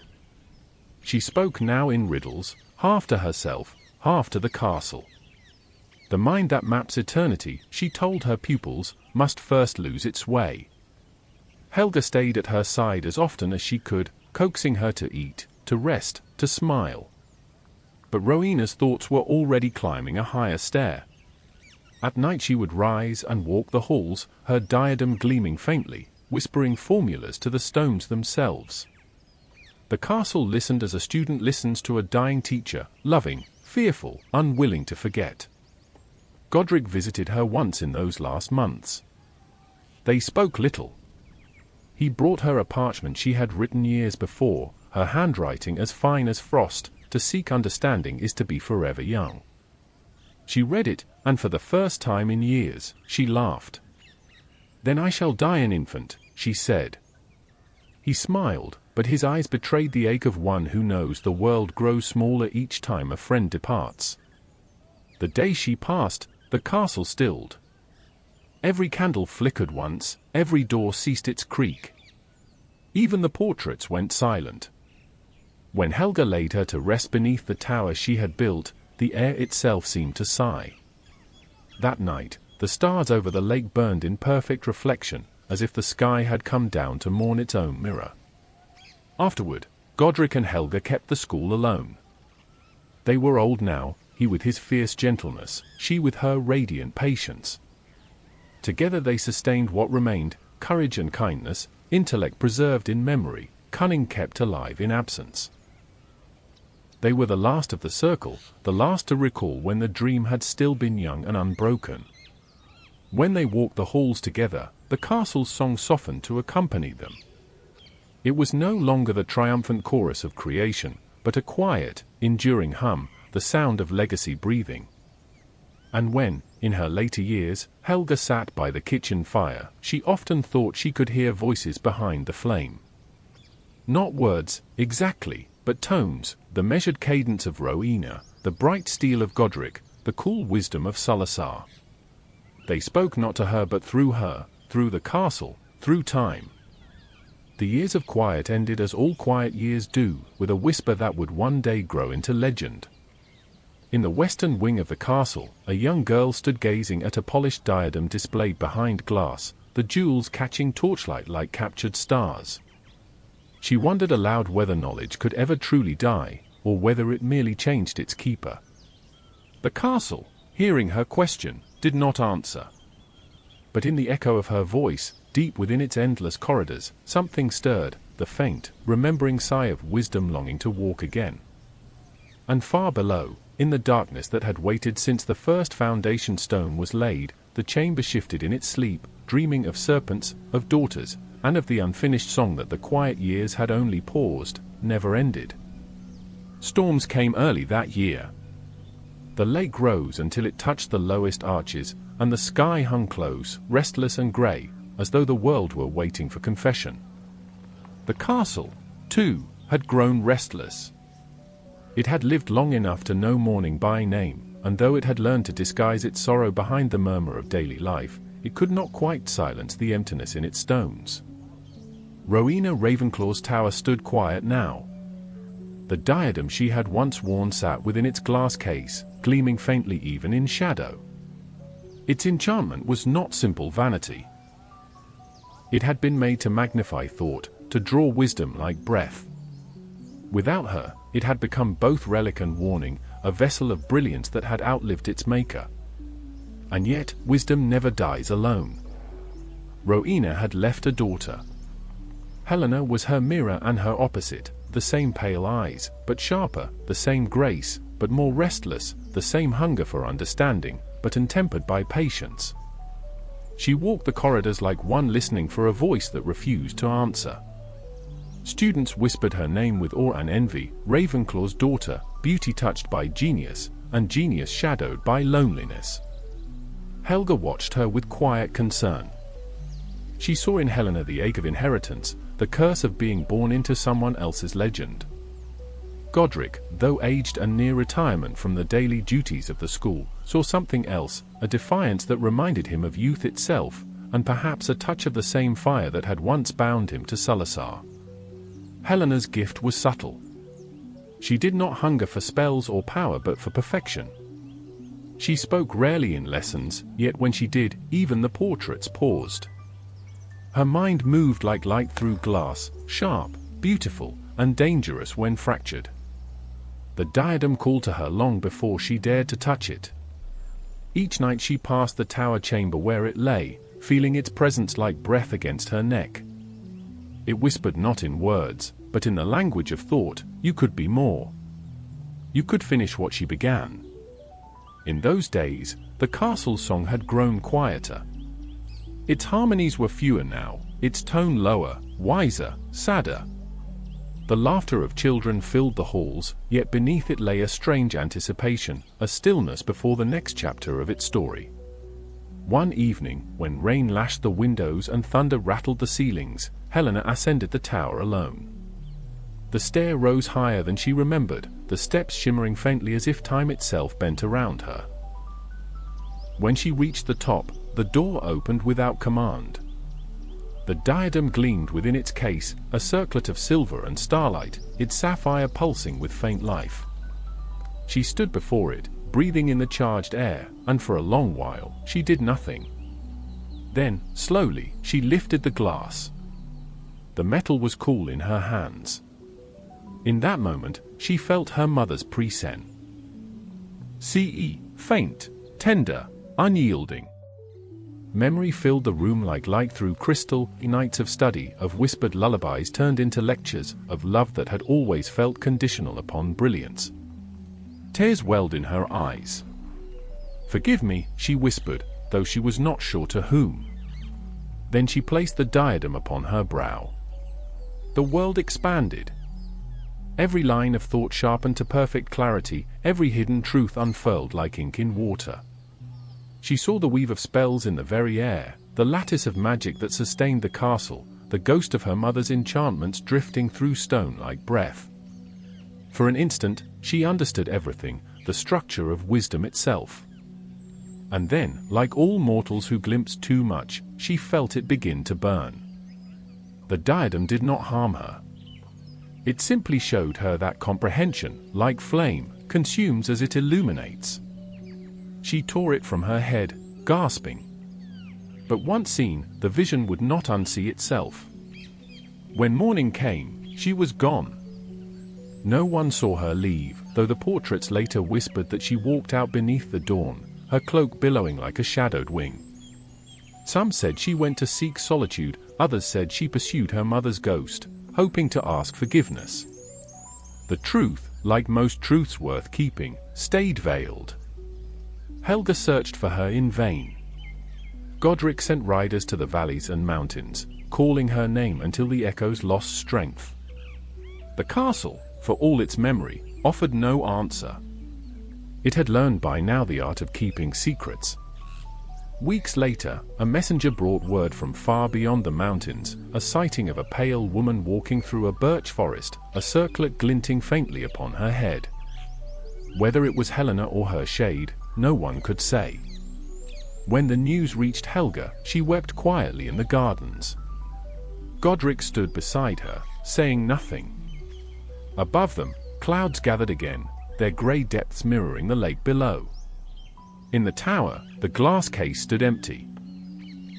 Dust began to settle upon it, though the castle refused to let it close entirely, it kept a faint shimmer there, as though remembering the light that once lived within. Years passed. Godric aged into legend, Helga into myth. Students came and went, each hearing fragments of a tale about the lost daughter of wisdom and the vanished crown. Some said the diadem remained in the forest, hidden among the birches. Others claimed the castle had reclaimed it, that it waited still, whispering to any soul who craved understanding too dearly. And deep beneath the lake, where stone met silence, the chamber stirred once more.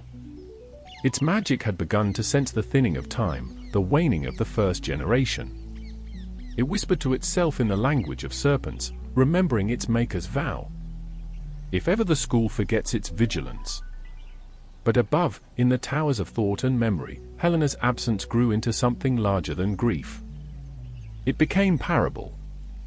The teachers spoke her name only as a lesson, that knowledge must bow to humility, and that love withheld becomes exile. Yet sometimes, on quiet nights, students swore they saw her in the corridors, a pale figure gliding through walls, her eyes filled with regret, her voice barely a breath. They said she moved not in haunting but in remembrance, forever seeking the forgiveness she had never learned to give herself. And when she passed, the candles flickered softly, not in fear, but in reverence, for the castle knew her still. She was not gone. None of them ever were. Hogwarts remembered. It always would. The years moved on as rivers do, steady and unhurried, carrying memory like silt. Generations of children rose and fell within the castle's care, and the names of the founders slipped slowly from daily speech into story. Yet Hogwarts, ageless and patient, remembered them in every stair and window. It carried their voices like chords inside its walls, soft and persistent. The faint resonance of those who had once taught the world to dream of learning. Godric was the last to walk the halls as living memory. Helga had passed before him, her death as gentle as her life. She had gone one autumn morning while pruning her gardens, her hands still fragrant with rosemary and sage. The castle's bells had tolled themselves, one after another, until the valley trembled with their grief. Afterward, every herb she had ever tended bloomed out of season, as if refusing to accept her departure. In her final days, Helga had asked that no statue be made in her likeness. "Let them find me," she said, "in the scent of bread and in the laughter that endures." The kitchens obeyed. To this day, every loaf that rises in Hogwarts bears her quiet blessing. Rowena's tower had long fallen silent, her wisdom folded into the very architecture of thought.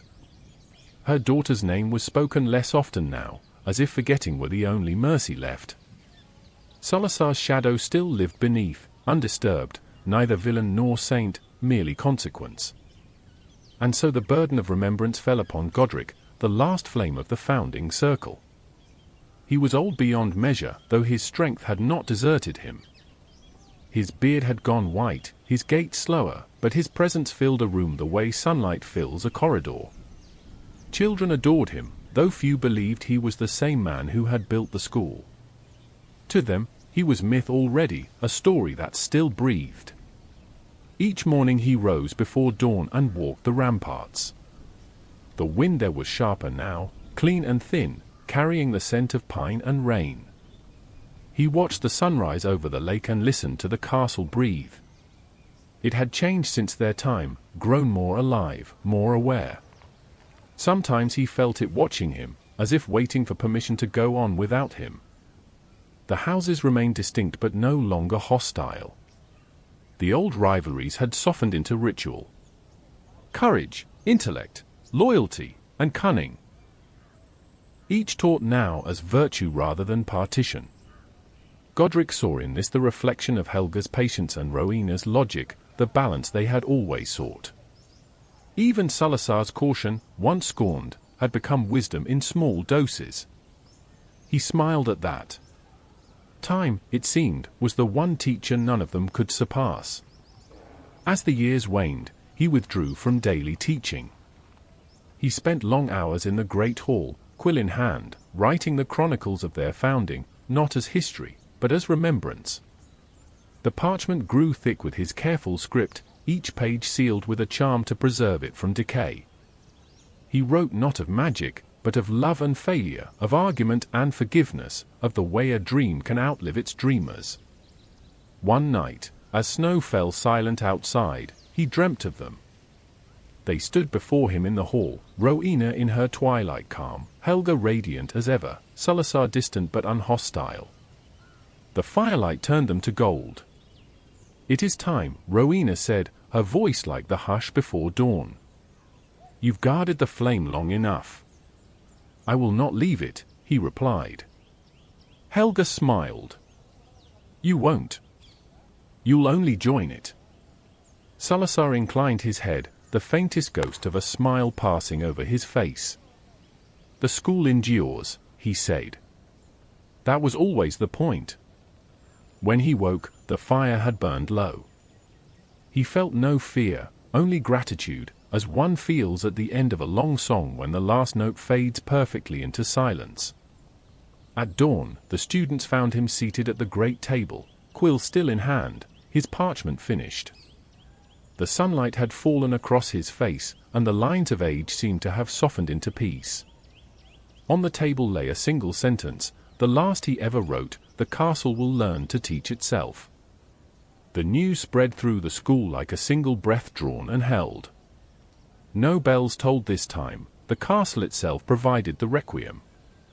Every door opened in unison, every window brightened. The great hall shimmered with a light no torch could make, and for one moment, the air seemed full of voices.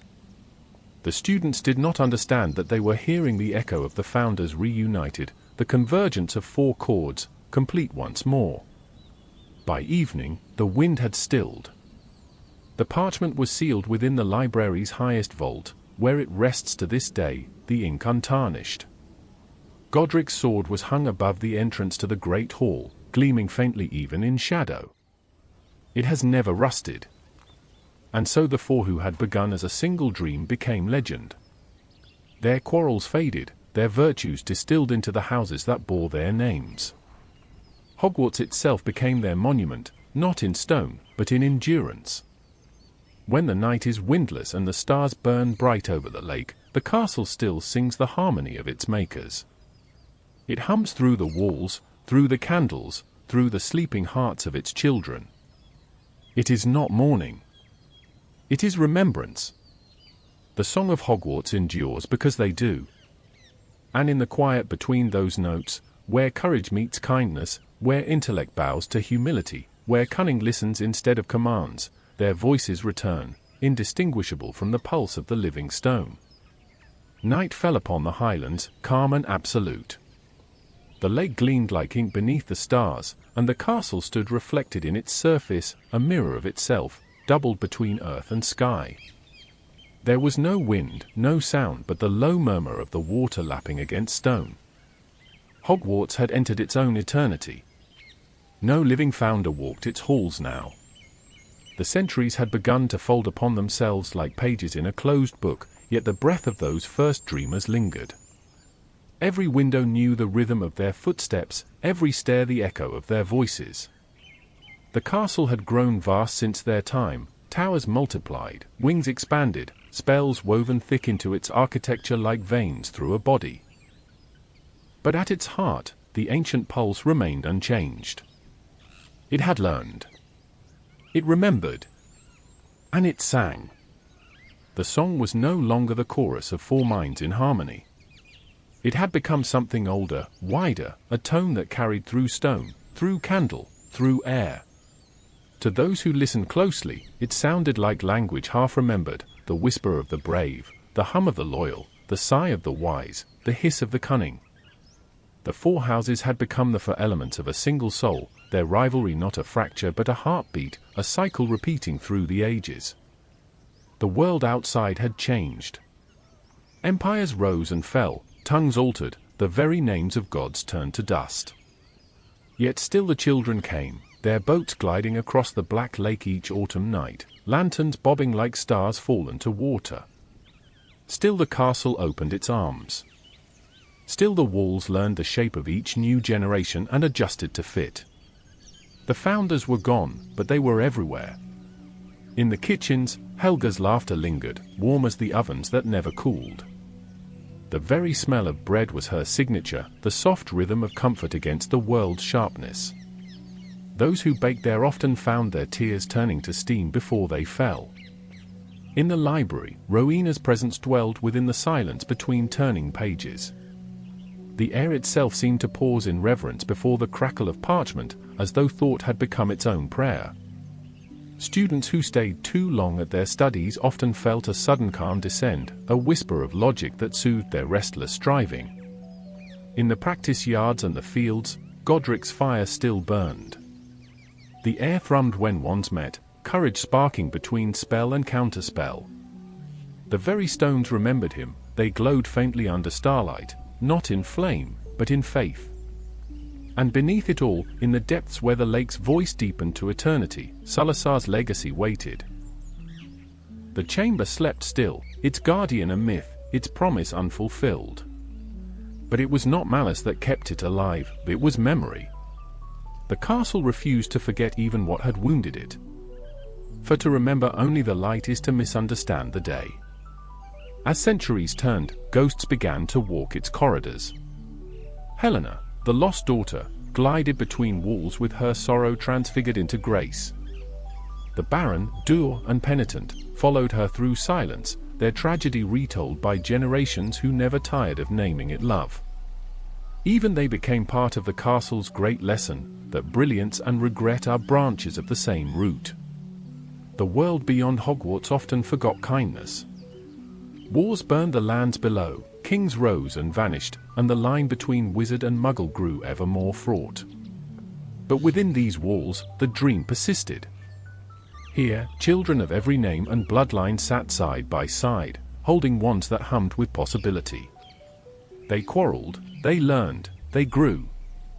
The founders' ideals, once fragile, had become self-sustaining, woven so deep into the castle that even time itself could not unmake them. And though the chamber still whispered beneath the floors, though fear sometimes found its way into the halls, the school endured, not perfect, but whole in its imperfection. For Hogwarts had come to understand what its makers never fully could, that unity is not the absence of difference, but the weaving of it into song. On some nights, when the torches dimmed and only the moon walked the towers, the castle dreamed. In its dream, four figures stood again at the edge of the lake. Their faces were younger, lit by the reflection of their creation. Rowena spoke first, as she always had. "We built it to teach them," she said, "but it has taught us instead." Helga nodded, her eyes shining. "It has learned compassion better than any of us did." Godric smiled. "It fights with courage but never cruelty. That is how I know it remembers." Salazar's gaze lingered on the water, calm and clear. "Even the serpent found a home," he said. "That was always what I wanted." The others turned to him, not in forgiveness, but in understanding, and in that shared glance, the quarrel of centuries dissolved. The lake mirrored them, for lights joined once more, their reflections merging until they were one. The dream faded. The castle woke. Dawn touched the mountains, and the light rolled down the slopes like a benediction. In the great hall, candles flared to life on their own, welcoming another generation into the endless circle of learning. Far below, the chamber slept again, its secret kept not out of fear, but faith. Above, the towers caught the morning sun, the stones glowing gold, as though the castle itself were alive with gratitude. For it was. The school was not merely built, it was becoming. Always becoming. And when the first students of the day stepped into the hall, laughing, shoving, carrying books and dreams and the innocence of those who do not yet know history but live it, Hogwarts felt its purpose surge anew. The torches flickered, the staircases stirred, and the castle began to sing. It sang of courage and kindness, of intellect and ambition, of unity fractured and remade, of the four souls whose love for the impossible had conjured a living eternity. And though no human ear could catch the fullness of that song, every heart within its walls felt its rhythm, the ancient pulse of stone and spell, whispering, "I endure. I remember. I am Hogwarts." There are ages in history that blaze like fire, and others that smolder unseen until the world forgets what first ignited them. The age of the founders became both. Their dream, once no larger than 4 hearts and a stone shell against the Highland wind, had grown into an empire of memory. Hogwarts stood eternal, but the world beyond its walls would not remain still. Time, like tide, demands movement. And in its turning, the next great chapters of magic began to unfurl. The centuries rolled outward, and the castle became the spine of wizardkind's story. Kingdoms fell, languages changed, faiths rose and withered, but still the torches burned along its corridors. The world beyond the lake hardened with suspicion, muggle and wizard drew further apart, their paths braided by fear. Yet here, within these living stones, the unity first dreamt by 4 became a covenant that refused extinction. Magic itself evolved. The spells once whispered by candlelight became disciplines, fields of study, branches of philosophy. The art of teaching transformed into a ritual more potent than any incantation, one generation gifting its light to the next. From these halls came scholars and warriors, healers and seers, dreamers and fools. From these halls, the wizarding world learned its future. But Hogwarts never forgot its past. Each century brought with it echoes. A daring boy with wild hair who reminded the portraits of Godric, a soft-spoken girl with a kindness that warmed the very stones of the kitchens, a cunning prodigy who read the castle's silences as others read books, a scholar whose quills burned from relentless thought, seeking truth where reason feared to tread. The pattern repeated, not by magic but by inheritance, the soul of the school perpetually reincarnating in those who dared to learn. The castle watched it all, patient and awake. It remembered the wars that ravaged the lands beyond, fires and betrayals, kings who feared what they could not wield, councils that sought to bind or burn what they did not understand. It heard the secret meetings of witches in the forest, the oath of the First Ministry, the whisper of the Statute of Secrecy as it was sworn into law. It watched magic retreat from the eyes of the world, as if tucking itself into shadow to survive. Yet in that retreat was not defeat. It was preparation. From Hogwarts came the keepers of that hidden age. The Aurors who guarded what should not be seen, the scholars who chronicled truth beneath disguise, the healers who learned to mend the wounds of both body and history. And from time to time, a voice would rise, a visionary, a rebel, a savior, a darkling soul, each carrying within them a spark of those first for who built a school instead of an empire. The portraits in the great hall began to tell new stories. They spoke of Merlin, who learned in these halls how to weave magic into destiny, of the great magical families that rose and fell with the ages, of children who would become giants in legend, some who healed the world, and others who sought to rule it. Through it all, the castle stood as witness, neither judge nor accomplice, only memory made architecture. The ghosts multiplied. Helena lingered in her tower, her sorrow softening into mentorship. The bloody Baron kept vigil beside her, his penance as endless as his love. New spectres joined them, a friar with a laugh that filled the kitchens, a knightly figure forever charging the corridors, a headless jester who made eternity bearable with foolish joy. Each spirit became a note in the castle's ever-expanding song. The centuries darkened, brightened, and darkened again. There were ages when laughter dominated, and ages when screams echoed through the corridors once more. Yet the castle endured every season of the soul. For every dark wizard who rose, a brighter one followed. For every curse uttered in anger, a blessing was spoken in defiance. And then, though the castle did not measure time as mortals do, a prophecy was whispered. It came from a seer half asleep in a tower built upon Rowena's bones. She spoke of a boy not yet born, of a serpent and a savior, of death conquered and love proven indestructible. The walls listened, and the portrait stirred, for they understood what the living could not. The story of Hogwarts was not closing, it was circling back. The founder's dream was preparing to awaken again. Far below, the Chamber of Secrets shifted in its long sleep.